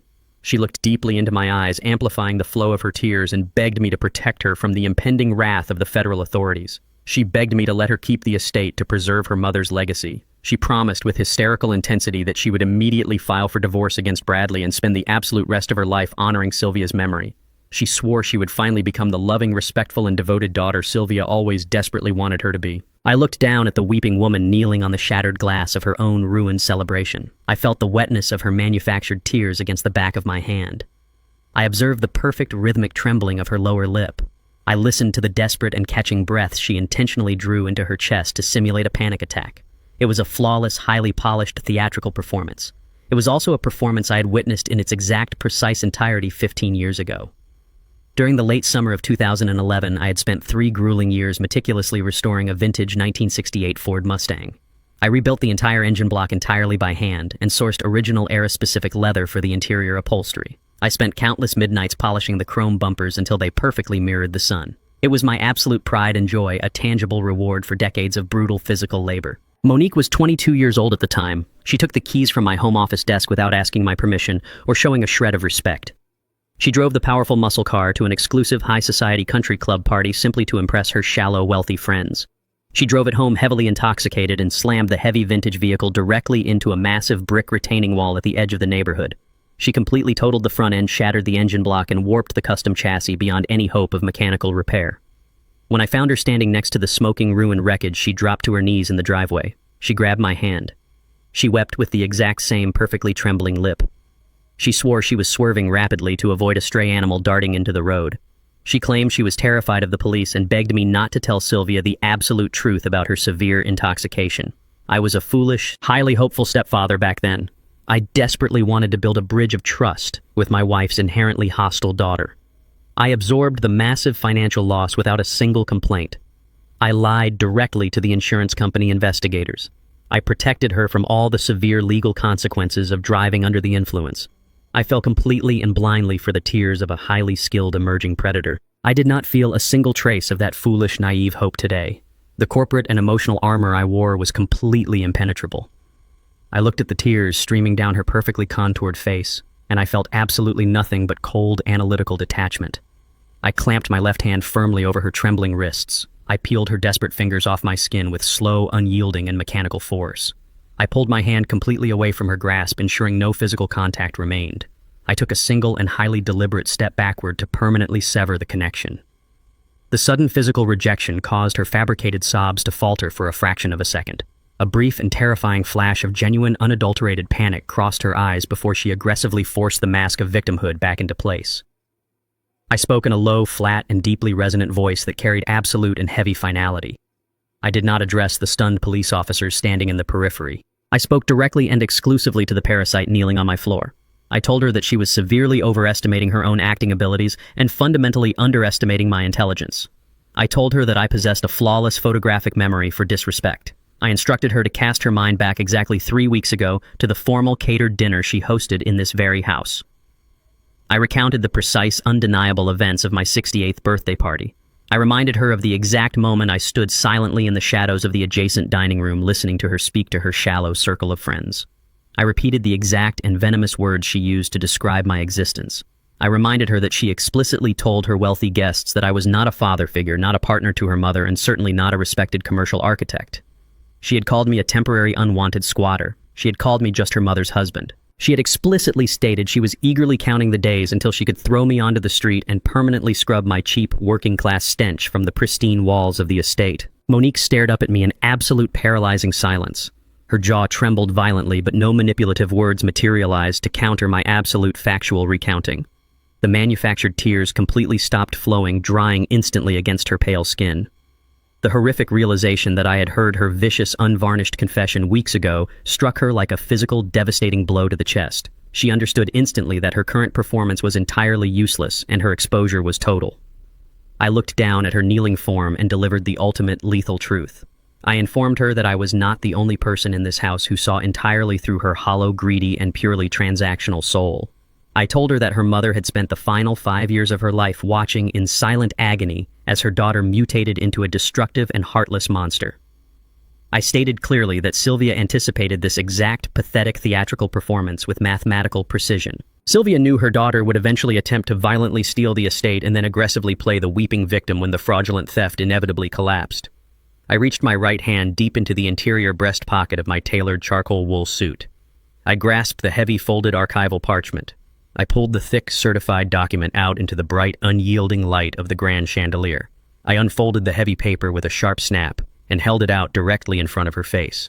I informed Monique that she was looking at the original, unmodified, and federally shielded master trust document. I told her it contained a specific and lethal penalty clause drafted explicitly by Sylvia's corporate attorneys to completely and permanently disinherit any heir who attempted an unauthorized title transfer or an illegal eviction. I watched the absolute last remaining spark of hope vanish entirely from Monique's eyes as the weight of her permanent destruction settled over her. I held the crisp, heavy archival paper directly under the bright light of the grand crystal chandelier.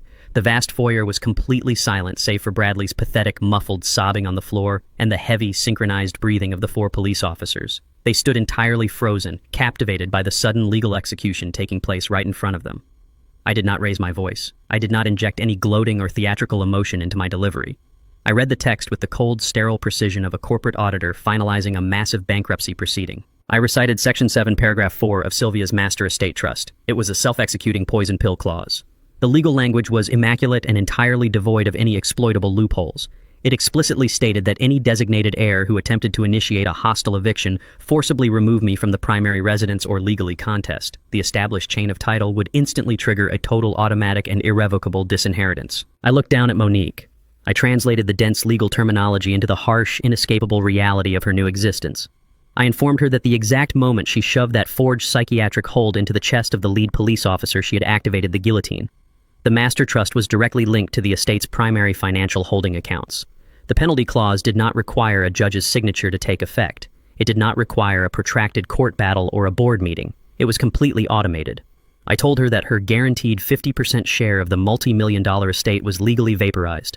The generous $10,000 monthly stipend she had relied upon for the last 5 years was permanently terminated. The corporate leases on her luxury vehicles were actively being canceled by the trust administrators. She had spent her entire morning orchestrating a hostile takeover and had successfully managed to completely bankrupt herself in front of an audience. My eyes traced the bottom of the heavy parchment. Resting just below the certified notary seal was Sylvia's signature. The dark ink was slightly uneven. The loops of her cursive handwriting were jagged and fragile. I knew exactly why that signature lacked its usual bold, confident stroke. Sylvia had signed this exact document in a sterile, brightly lit room in the oncology ward during the absolute final weeks of her life. She was severely weakened by aggressive chemical treatments. The relentless hum of the medical monitors had served as the soundtrack to her final days. But while her physical body was failing, her mind remained as sharp and unyielding as a diamond cutter. I had stood by the hospital window during that meeting, watching the city traffic below, completely unaware of the lethal legal snare she was constructing with Hayes. Sylvia knew me better than I knew myself. She knew that my entire fundamental nature was built around construction, preservation, and repair. I was a man who fixed broken things and absorbed collateral damage. She had watched me silently absorb the massive financial blow 15 years ago when a heavily intoxicated Monique had completely totaled my custom-built vintage 1968 Ford Mustang. She had watched me silently endure years of Monique's calculated disrespect at family dinners and holiday gatherings without ever raising my voice or demanding an apology. Sylvia recognized that my capacity for forgiveness was a profound liability. She knew that once she was gone, Monique would relentlessly exploit my patience. Monique would interpret my silence as weakness and my grace as an open invitation to attack. Sylvia refused to let her daughter destroy the man who had brought her peace. She designed the master trust to do the punishing for me. She engineered a legal structure that required absolutely no input, no anger, and no active defense on my part.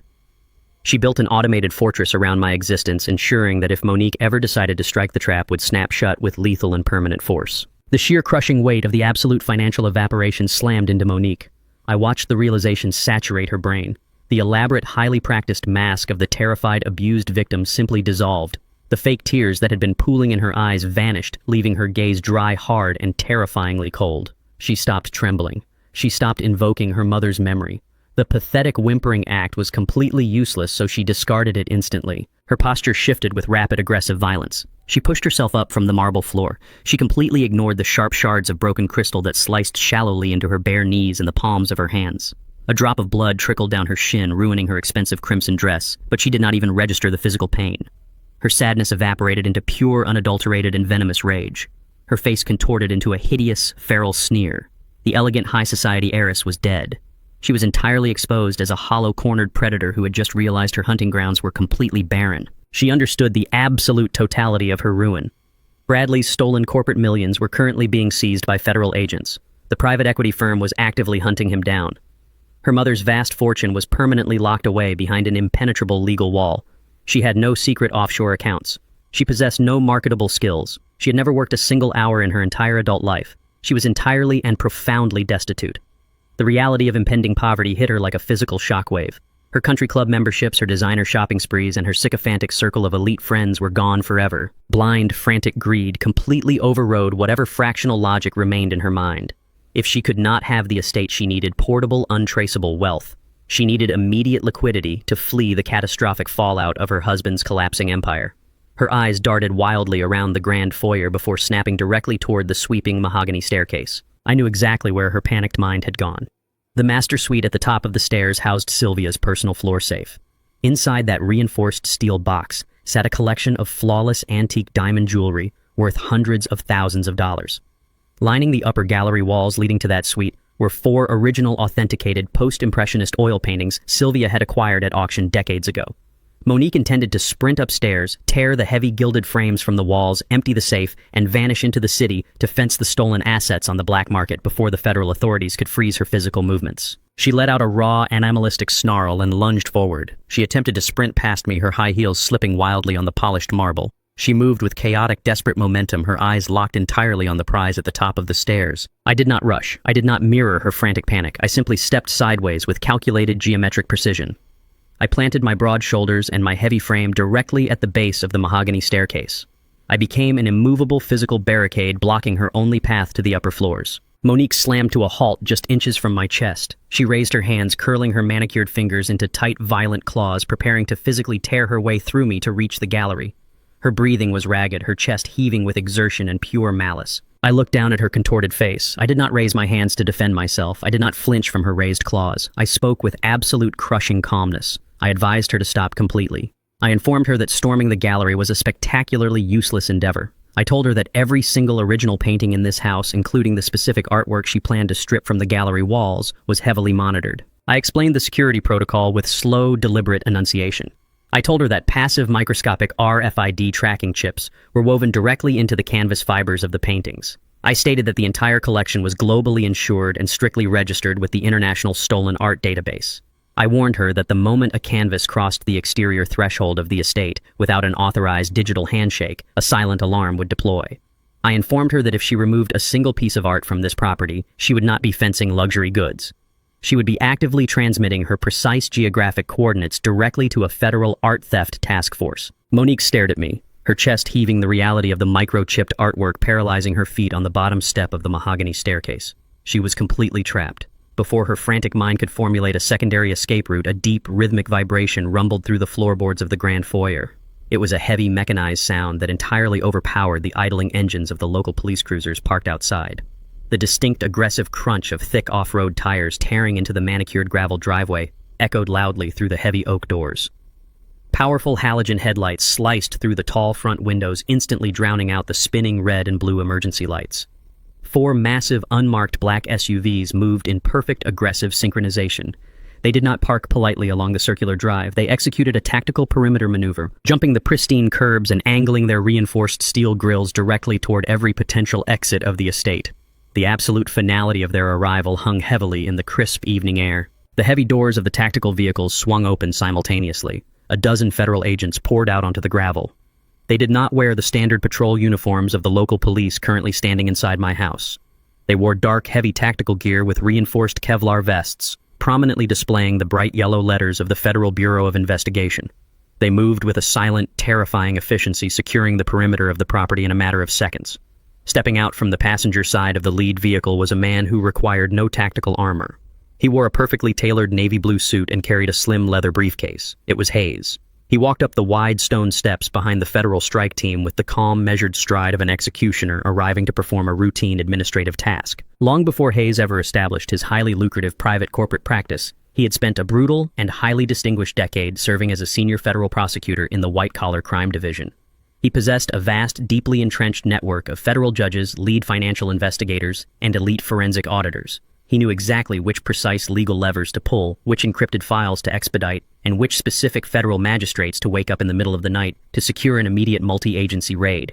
He had not simply submitted the embezzlement evidence to a generic tip line. He had hand-delivered a flawless prosecution-ready digital dossier directly to his former colleagues. He bypassed months of bureaucratic red tape, practically guaranteeing an instant tactical response to secure the stolen corporate funds before Bradley could route them to non-extradition countries. The federal agents pushed effortlessly through the front entrance, immediately flooding the grand living room. The 4 local police officers instinctively took a step back, instantly recognizing the overwhelming jurisdictional override.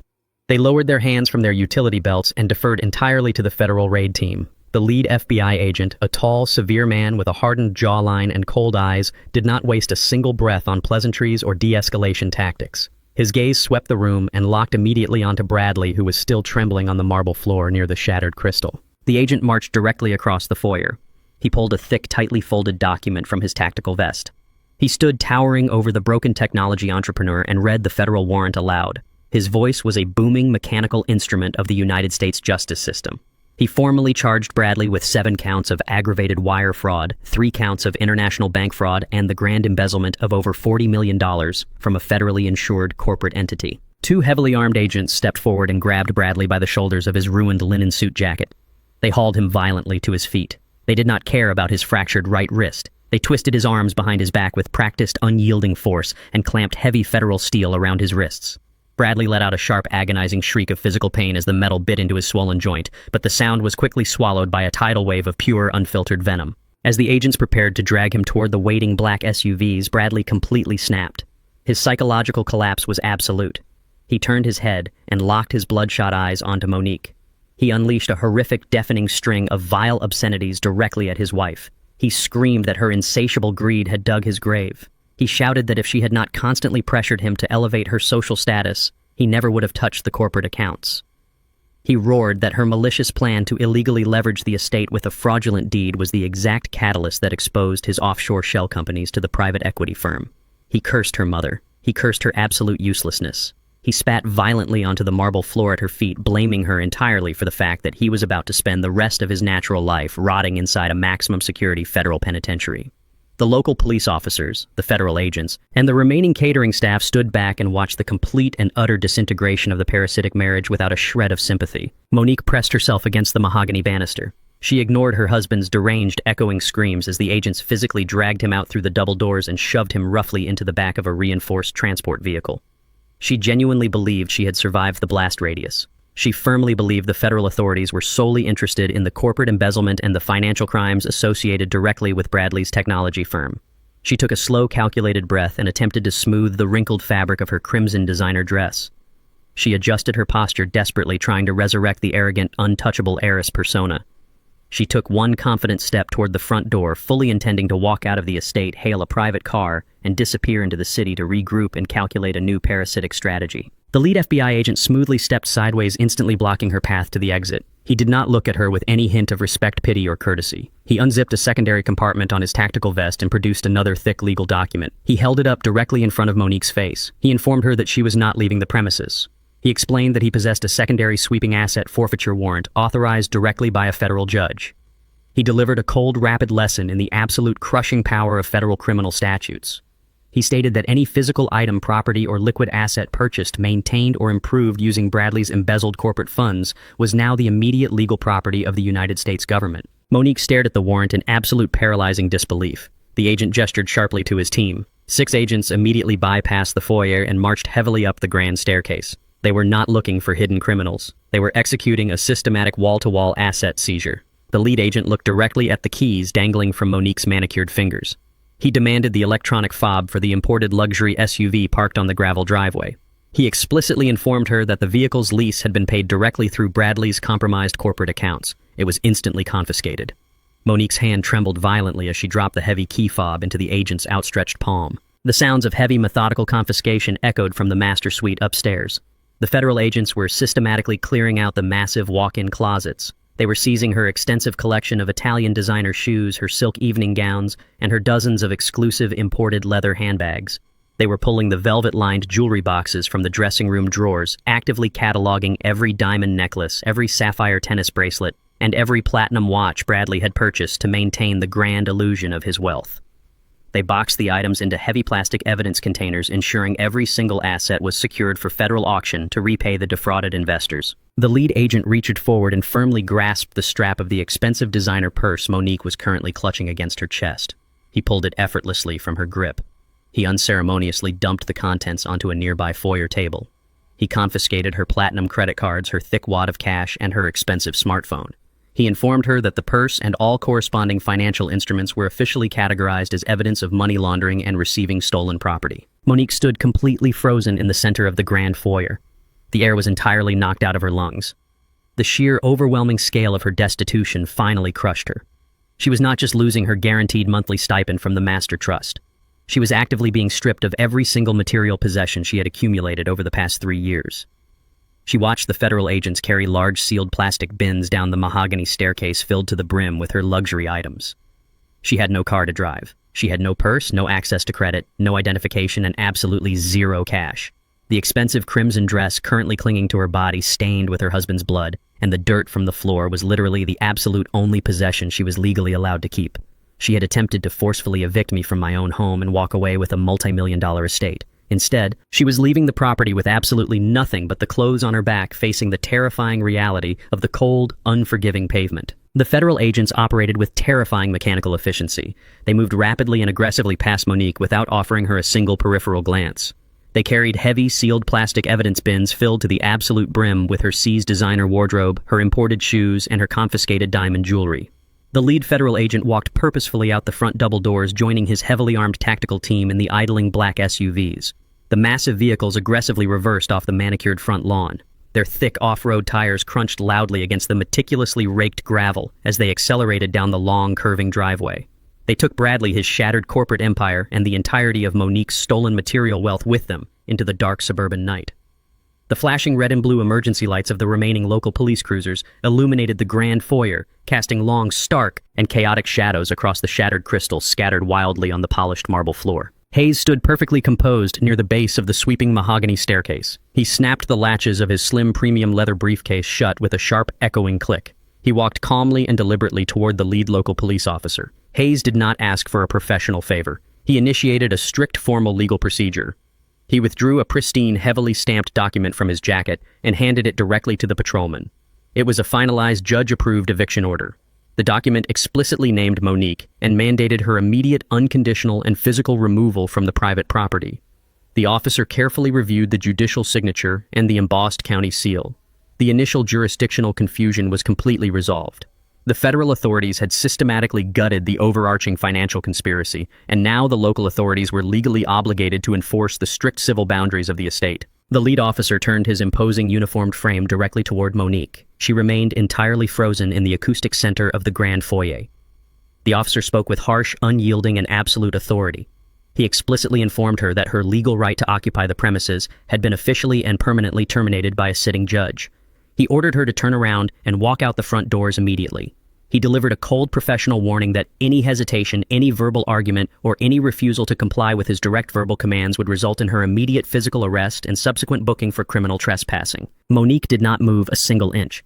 Her brain was completely short-circuiting under the crushing, unimaginable weight of her instantaneous destitution. She had no designer leather purse to grab from the entryway table. She had no electronic key fob to retrieve for a luxury vehicle. She possessed absolutely no physical items to pack into a suitcase. The officer did not tolerate her paralyzing shock or her lingering hesitation. He stepped forward with heavy tactical boots and placed a firm, authoritative hand directly onto her bare shoulder. He physically rotated her body toward the exit.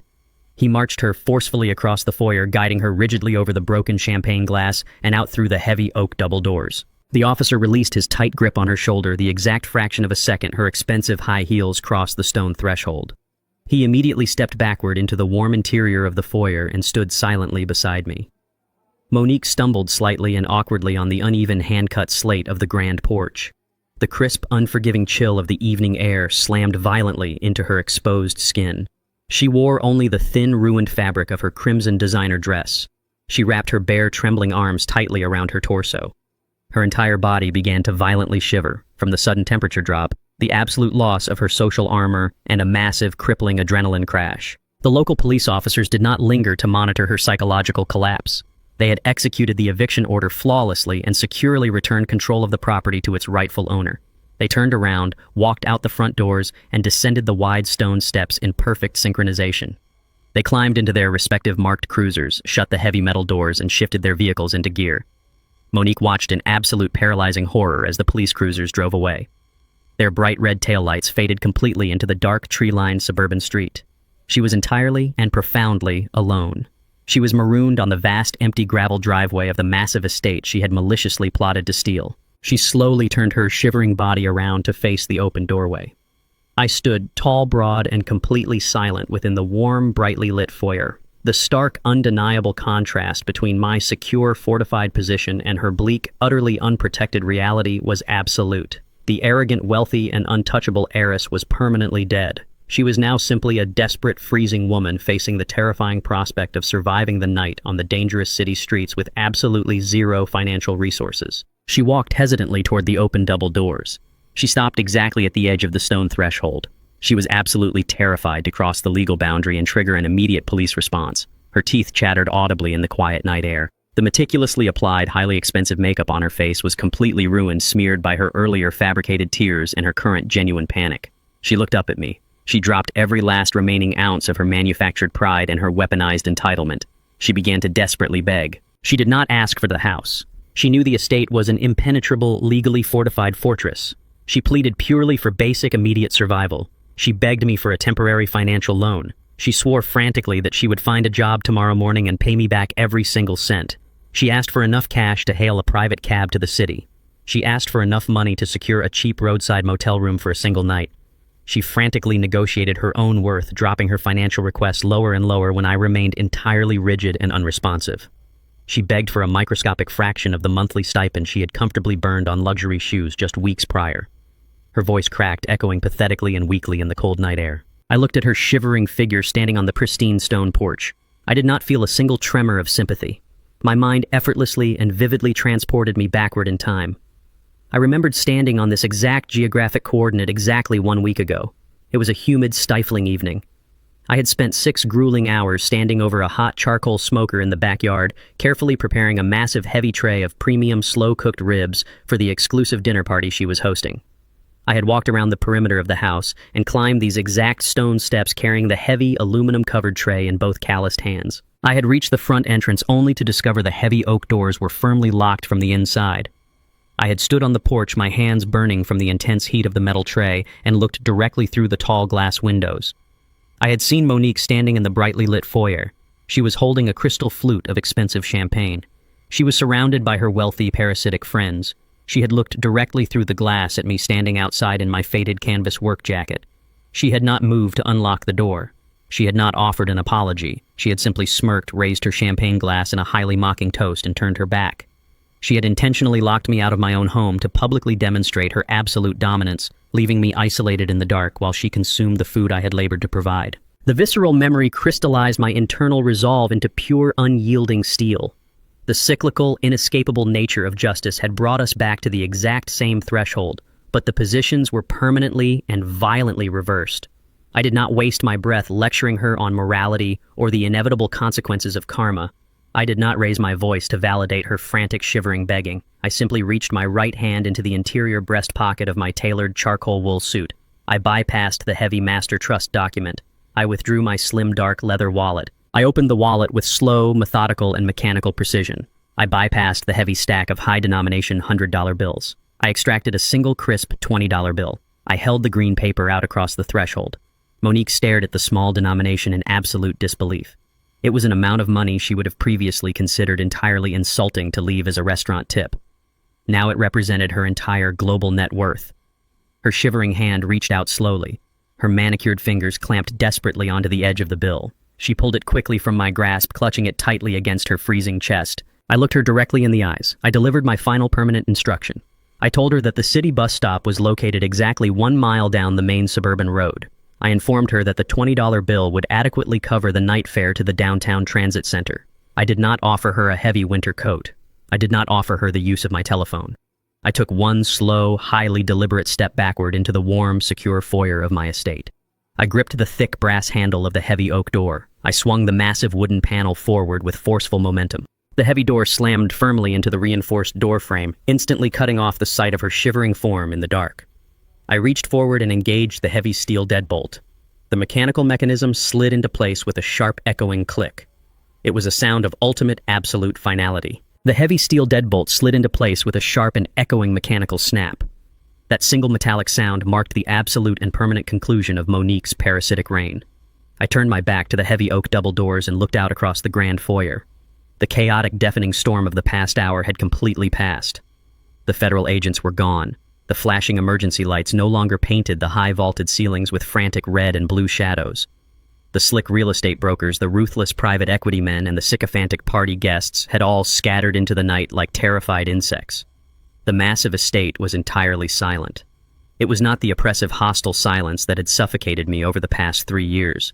It was the deep, resonant stillness of a structural foundation that had finally settled back onto solid bedrock. I walked slowly across the imported marble floor. I stepped carefully around the shattered shards of crystal glass still glittering near the entryway.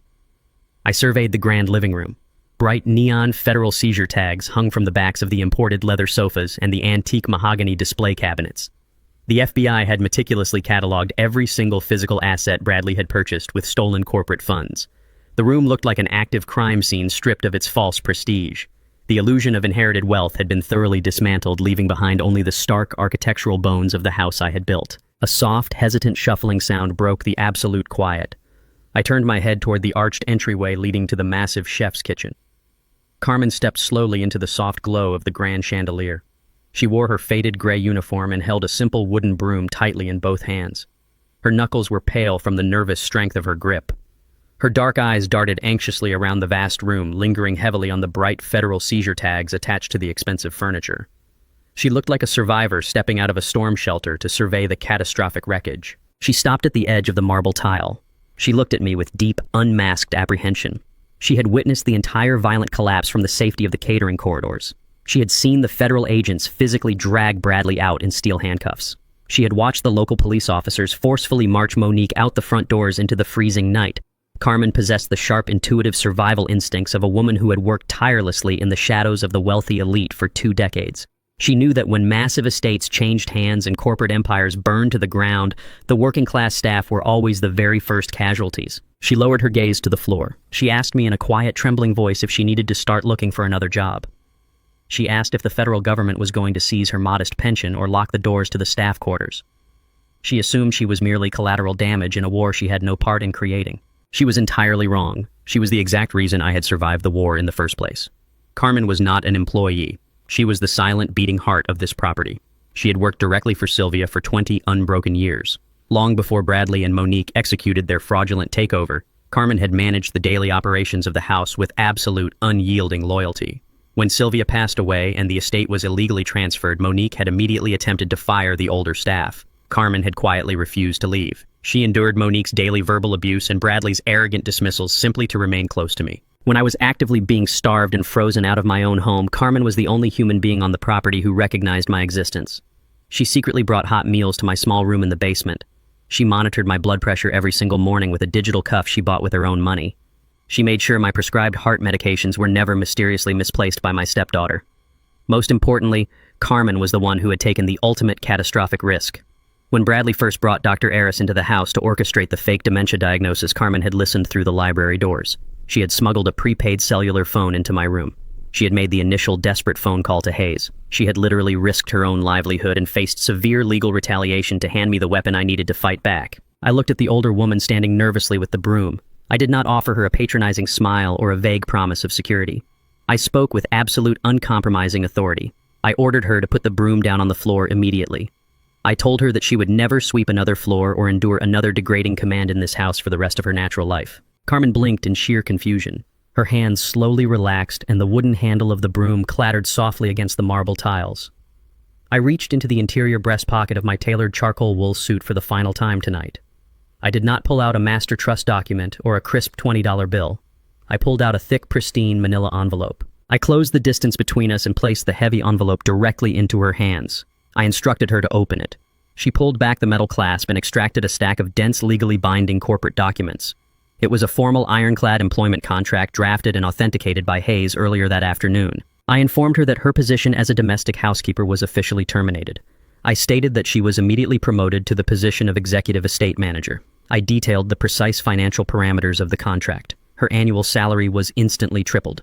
The document guaranteed comprehensive premium medical coverage, a fully funded corporate pension plan, and absolute autonomous executive authority over all domestic operations and future hiring protocols.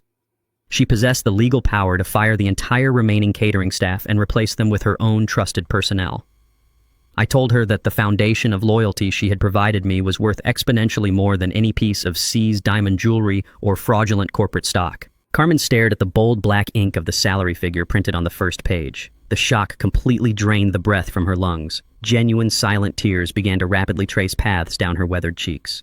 These were not the weaponized theatrical tears of a cornered predator trying to manipulate a judge. These were the profound, overwhelming tears of a woman who had spent decades in invisible servitude and had finally been recognized, validated, and permanently secured. She tried to speak, her voice choking on a profound wave of gratitude, but I held up my hand to stop her. I told her that the estate manager position was not a ceremonial title. I explained that she was going to have an immense amount of immediate, highly complex logistical work to oversee. I walked past her and gestured broadly to the cavernous vaulted ceilings of the grand living room. I told her that I had absolutely no desire to live alone in a massive hollow mansion built purely as a monument to false wealth. The structure possessed incredible architectural integrity, but the spirit of the house had been thoroughly poisoned by Bradley and Monique's shallow parasitic greed. I did not want to spend the remaining years of my life pacing through empty hallways lined with microchipped artwork and federal seizure tags.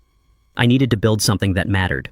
I needed to construct a permanent functional legacy that would outlive us both and actively honor Sylvia's memory. I revealed the absolute final phase of my master plan. The estate was zoned for expansive commercial use due to a historical agricultural loophole I had discovered and legally secured decades ago. I informed Carmen that we were not going to maintain this property as a private residence. We were going to completely gut the interior architecture. We were going to actively convert the massive 70,000 square foot structure into a premier fully funded vocational academy. I spent my youth breaking concrete and hauling steel. I knew the immense transformative power of teaching a desperate person a highly skilled, tangible trade. I was going to turn this estate into a world-class training center for young, underprivileged men and women who needed to learn commercial construction, advanced electrical engineering, and structural architecture. I was going to use Sylvia's massive master trust to fund their tuition, provide their tools, and launch their careers. Carmen wiped her tears. A fierce, resilient light ignited instantly in her dark eyes. She stood taller, her posture shifting from a submissive housekeeper to an empowered executive manager. She nodded sharply, entirely ready for the massive operational pivot. I reached into my pocket and pulled out my smartphone. I opened my contact list and scrolled past the high-priced corporate attorneys and the elite medical specialists. I found the number I had not dialed in 5 years. I initiated the call to the foreman of my original heavy-duty commercial construction crew. The line clicked open. The gruff voice of an industrial contractor echoed through the speaker. I did not waste time with pleasantries. I told him to mobilize his heavy demolition teams and bring his best structural engineers to my coordinates by sunrise. I told him we had a massive amount of walls to tear down. Exactly 1 month had passed since the federal raid violently cleansed the property of its parasitic infection. The heavy rhythmic pounding of industrial sledgehammers and the mechanical whine of commercial excavators vibrated consistently through the reinforced concrete floor of my personal workshop. I stood at my heavy oak drafting table. The familiar comforting scents of fresh sawdust, machine oil, and worn leather filled the air. This space had always been my true sanctuary. It was a place of creation far removed from the shallow performative grandiosity of the main estate. Through the large industrial window, I watched a team of 60 union contractors systematically tear out the imported Italian marble and the fragile crystal chandeliers of the main house. They were actively stripping the 70,000 square foot mansion down to its raw structural steel and load-bearing timber. Hayes walked through the heavy wooden door of the workshop. He did not flinch at the deafening sounds of demolition echoing across the acreage. He carried his signature slim leather briefcase and wore a sharp charcoal suit that mirrored my own pragmatic aesthetic. He approached the drafting table and unlatched the brass locks of his briefcase with a crisp, satisfying click. He extracted a thick stack of finalized legal documents, fanning them out across the smooth oak surface. These were not defensive maneuvers or protective injunctions. These were the absolute immutable blueprints of a permanent legacy. I picked up my heavy steel fountain pen. I did not hesitate. I moved systematically through the stack of archival parchment, signing my name with bold, deliberate strokes on every single designated line. With those signatures, I officially and legally severed my personal ownership of the main house and the surrounding 50 acres of prime real estate. I transferred the entirety of the property, fully funded by Sylvia's original master trust, directly into the control of a newly established, aggressively endowed nonprofit foundation. The estate was no longer a monument to elite excess. It was officially registered as a premier commercial engineering and advanced trade academy dedicated entirely to underprivileged black youth. I retained only the small, modest guest annex located at the far southern edge of the property for my personal use. It was a quiet, structurally flawless, and highly efficient space. It required no domestic staff, no grand maintenance, and no performative upkeep. It was exactly the kind of unpretentious, durable home I had always truly desired. I handed the final notarized deed transfer back to Hayes. He inspected the signatures with the clinical precision of a former federal prosecutor, nodded sharply in approval, and slid the heavy document securely back into his briefcase. I looked back out the window at the demolition crews transforming the landscape. The creation of this academy was not a random act of philanthropic vanity. It was a deeply personal, fiercely calculated architectural strike against a cycle of poverty I knew intimately. I grew up in a marginalized, suffocatingly poor neighborhood where the horizon was entirely blocked by systemic barriers and generational neglect. In my youth, there were no corporate internships, no trust funds, and no second chances. The environment was designed to grind young men and women into dust before they ever had a chance to stand up. The absolute only escape route from that crushing poverty was the acquisition of a tangible, highly specialized physical skill. I had to build my own ladder out of the neighborhood from scratch. I built it with bruised knuckles, calloused hands, and decades of brutal, exhausting labor in commercial construction zones. I learned structural engineering by studying blueprints under the dim light of a street lamp. I understood very early that while a bank can foreclose on a house and a corporation can liquidate a stock portfolio, no system on earth can repossess a trade skill. Once you know how to weld high-grade structural steel wire a commercial electrical grid, or pour a foundation that will last a century, you possess intrinsic, unassailable value. I was going to provide that exact same indestructible ladder to a generation of kids who were currently standing exactly where I had stood 50 years ago. The Academy would offer full-ride scholarships, premium commercial-grade tools, and direct union placement upon graduation. It was designed to manufacture master electricians, lead architects, and senior foremen. Sylvia's wealth was finally going to be utilized to construct permanent intergenerational stability instead of funding temporary shallow luxury. Hayes closed his briefcase and rested his hands on the drafting table. He shifted his posture, moving from his role as an estate attorney back into his mindset as a former federal prosecutor. He looked at me with a sharp, deeply satisfied gleam in his eyes. He informed me that it was time to provide the final comprehensive aftermath report regarding the hostile actors who had foolishly attempted to dismantle my life. The justice system, guided by the flawless evidence we had meticulously compiled, had aggressively and violently corrected itself. Hayes started with Bradley. The federal hammer had come down with absolute, inescapable crushing force. The undeniable digital trail documenting the embezzlement of $40 million from the private equity firm left Bradley's defense attorneys with absolutely zero leverage. He had no funds to drag out a trial, and the prosecution possessed overwhelming forensic proof of his international wire fraud. Bradley recognized that facing a federal jury would result in a multi-decade sentence. He completely capitulated. He signed a comprehensive plea agreement confessing to every single federal charge in exchange for a guaranteed 10-year sentence. Hayes informed me that Bradley had been officially transferred to a maximum security federal penitentiary in the Midwest just 48 hours ago. He was permanently stripped of his tailored suits, his corporate titles, and his stolen millions. He was now simply a federal inmate facing a decade of bleak, regimented confinement. Next, Hayes delivered the clinical status of Dr. Eris. The corrupt, arrogant psychiatrist who had eagerly accepted Bradley's bribe to forge the fraudulent dementia diagnosis was completely ruined. When Hayes handed the secret library recordings over to the state medical board, their reaction was swift and lethal. They convened an emergency disciplinary hearing and permanently revoked his license to practice medicine. He was entirely stripped of his prestigious clinical credentials. Furthermore, the district attorney had used the recordings to file multiple felony charges against him for medical fraud, criminal conspiracy, and the attempted illegal institutionalization of a healthy citizen.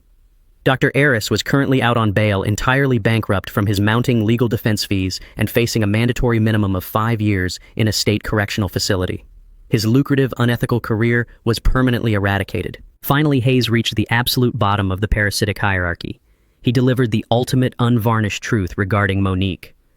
The federal asset forfeiture protocols had stripped her of every single luxury item she possessed. She had no college degree, no professional resume, and zero understanding of how to function in the real, unforgiving world.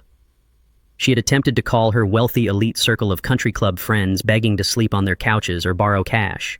The moment those socialites realized her husband was a convicted federal felon and her mother's estate was completely out of reach, they instantly blocked her number and severed all ties. Her superficial social currency had evaporated entirely. Hayes informed me that Monique was currently working the grueling late-night graveyard shift as a front register cashier at a miserable, grease-stained diner on the extreme outskirts of the city. She was spending her nights standing on aching feet under harsh, buzzing fluorescent lights, ringing up cheap coffee and fighting with intoxicated patrons.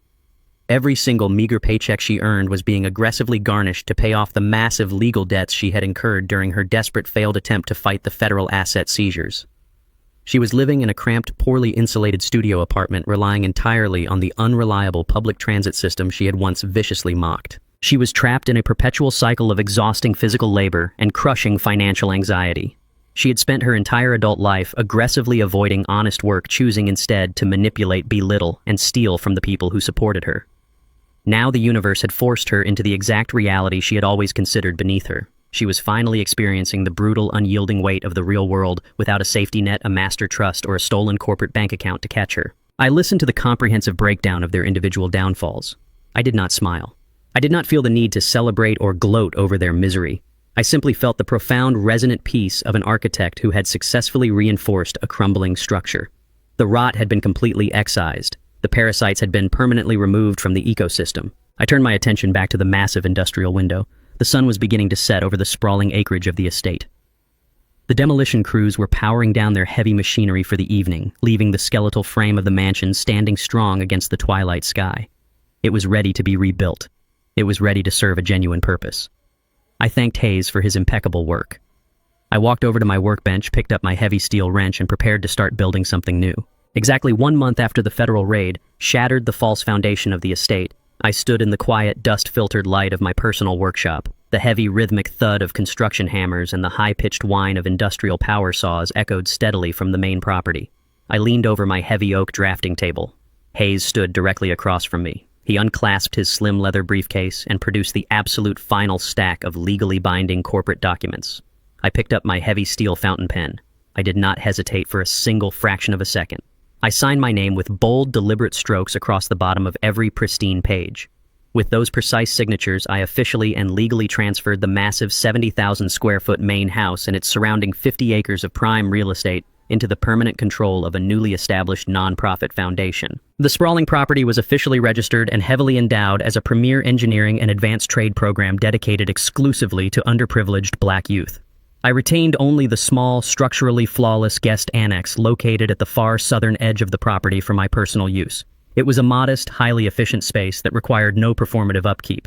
It was exactly the kind of quiet, durable home I had always desired. Hayes collected the notarized deeds and slid them securely back into his briefcase. He adjusted his tailored suit jacket and delivered his final comprehensive status report regarding the hostile actors who had attempted to dismantle my existence. He informed me that the judicial system had aggressively and violently corrected itself. Bradley had completely capitulated under the crushing weight of the federal embezzlement evidence.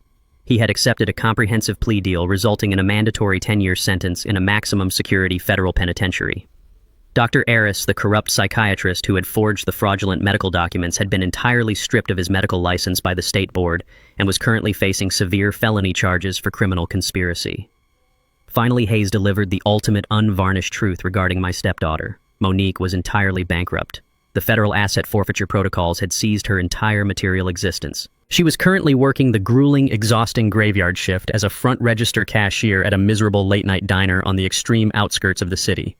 She was using every single meager paycheck to slowly pay off her massive mounting legal debts. Hayes departed the property shortly after our meeting, leaving me to the profound peace of my new reality. I walked out of the workshop and stepped into the vibrant, blooming garden bordering the front entrance of the estate. The morning air was crisp and unyielding. The sound of young, ambitious apprentices learning how to frame walls and run commercial electrical conduits filled the atmosphere with a fierce, productive energy. I knelt beside a row of budding hydrangeas, carefully pruning the dead branches with my steel shears. A sudden, sharp metallic rattle broke through the steady hum of the trade school. I stood up and looked toward the massive wrought iron security gates at the perimeter of the property. Standing alone on the gravel shoulder of the road was Monique. She did not arrive in an imported luxury vehicle. She had walked up the long, steep suburban hill on foot. She wore a cheap, faded polyester diner uniform. The bright, obnoxious yellow fabric was permanently stained with old grease and cheap coffee. Her posture, once artificially elevated by supreme arrogance and weaponized entitlement, was heavily slumped under the crushing weight of sheer physical exhaustion. Her pristine, expensive designer heels had been replaced by bulky, orthopedically necessary non-slip work shoes. The crisp morning wind bit violently through her thin uniform, causing her entire frame to shiver uncontrollably. Her hands, once adorned with flawless manicures and stolen diamond rings, were bare, chapped, and tightly gripping the thick black iron bars of the locked security gate. She stared directly through the metal bars at the massive, professionally mounted bronze plaque secured to the brick pillar. The heavy polished letters read Sylvia and Clifton Trade Academy. A look of absolute paralyzing disbelief washed over her pale face. She watched dozens of young black men and women walking across the manicured lawns carrying heavy toolboxes, surveying equipment and architectural blueprints. Her brain could not process the total transformation of her former royal court into a bustling, functional center of intense physical labor. Monique had spent her entire parasitic life believing that a legacy was something you inherit. She fundamentally believed that wealth, status, and power were divine birthrights simply handed down to her because she possessed a specific bloodline. She expected to consume her mother's fortune without contributing a single ounce of effort to the world. I knew the exact opposite to be true. I grew up in a neighborhood where trade skills were the absolute only escape route from suffocating poverty. I knew that legacy is not something you passively receive. Legacy is something you build with calloused hands, broken fingernails, and relentless integrity. I was actively providing the exact same sturdy, indestructible ladder I had to build from scratch to a generation of kids who desperately needed to climb. Monique rattled the heavy iron gates again. Her knuckles turned stark white against the dark metal. She spotted me standing quietly among the gardenias. She did not attempt to manufacture fake tears. She did not drop to her knees and beg for mercy. She simply unleashed the last pathetic remnants of her shattered entitlement. She screamed my name through the iron bars. Her voice was jagged hoarse from yelling at diner patrons and completely devoid of its former venom. She demanded to know how I could possibly execute such a massive betrayal. She pointed a trembling accusatory finger at the young apprentices walking up the front steps of the main house. She demanded to know how I could legally give away her precious family home to a crowd of total strangers. She shouted that I was destroying her mother's memory. She screamed that I had stolen her rightful sanctuary. I did not raise my voice to match her frantic, shivering desperation. I did not hurl insults or lecture her on the brutal reality of karma. I simply wiped the damp soil from my hands, placed my pruning shears carefully onto a nearby stone bench, and walked slowly toward the perimeter gate. I moved with the steady, measured, and unstoppable momentum of a glacier. I stopped exactly 3 feet from the wrought iron barrier. I looked directly into her bloodshot, exhausted eyes. I projected an aura of absolute, unshakable calm. I spoke in a low, resonant, and deeply flat tone. I corrected her fundamentally flawed perception of reality for the absolute final time. I informed her that she was severely confused about the definition of theft. I stated clearly that I did not give away a family home. I told her that I had simply repurposed a massive, empty brick structure that possessed excellent load-bearing walls. I looked at her shivering hands gripping the cold iron. I told her that the family she was desperately trying to invoke had died a very long time ago entirely by her own malicious, destructive, and greedy hands. I informed her that a house is only a home when the people inside it protect each other. The moment she decided to view me as prey, the property simply became an asset. I had liquidated that asset to build a future for people who actually deserve to thrive. Monique opened her mouth to scream another pathetic, exhausted insult, but the words completely failed to materialize in her throat. The ultimate crushing truth of my statement stripped away her final microscopic layer of self-delusion. She realized with absolute terrifying clarity that I was completely untouchable. I did not wait for her to formulate a response. I did not offer her a single dollar for a bus ride back to her miserable diner. I turned my back on her freezing, defeated figure. I walked slowly and purposefully away from the perimeter gates. I headed down the manicured stone pathway toward the quiet, secure sanctuary of my guest annex. As I walked, the vibrant, energetic sounds of young students learning in the main house completely filled the crisp morning air. I heard the sharp, rhythmic pounding of hammers driving nails into solid wood. I heard the loud, confident voices of instructors teaching the complex mathematics of structural engineering. It was the beautiful, undeniable sound of a future permanently secured. The justice system and the universe had aggressively self-corrected. The arrogant, hostile parasites were entirely broken by the sheer, unyielding weight of their own manufactured greed. The humble, the patient, and the dedicated inherited the absolute peace. The silent adjustment was completely finished. True legacy is never found in the inheritance of luxury or the accumulation of status symbols which can be stripped away in an instant by the weight of one's own deceit. Real enduring power is built upon the foundation of hard-earned skills, unshakable integrity, and the courage to endure hardship without compromising one's soul. When you build your life on the shifting sands of greed and manipulation, you are merely constructing a prison of your own making. Character remains the only asset that the world cannot seize, for it is the only currency that truly defines the worth of a man. Have you ever felt the need to rebuild your own life after a moment of profound betrayal?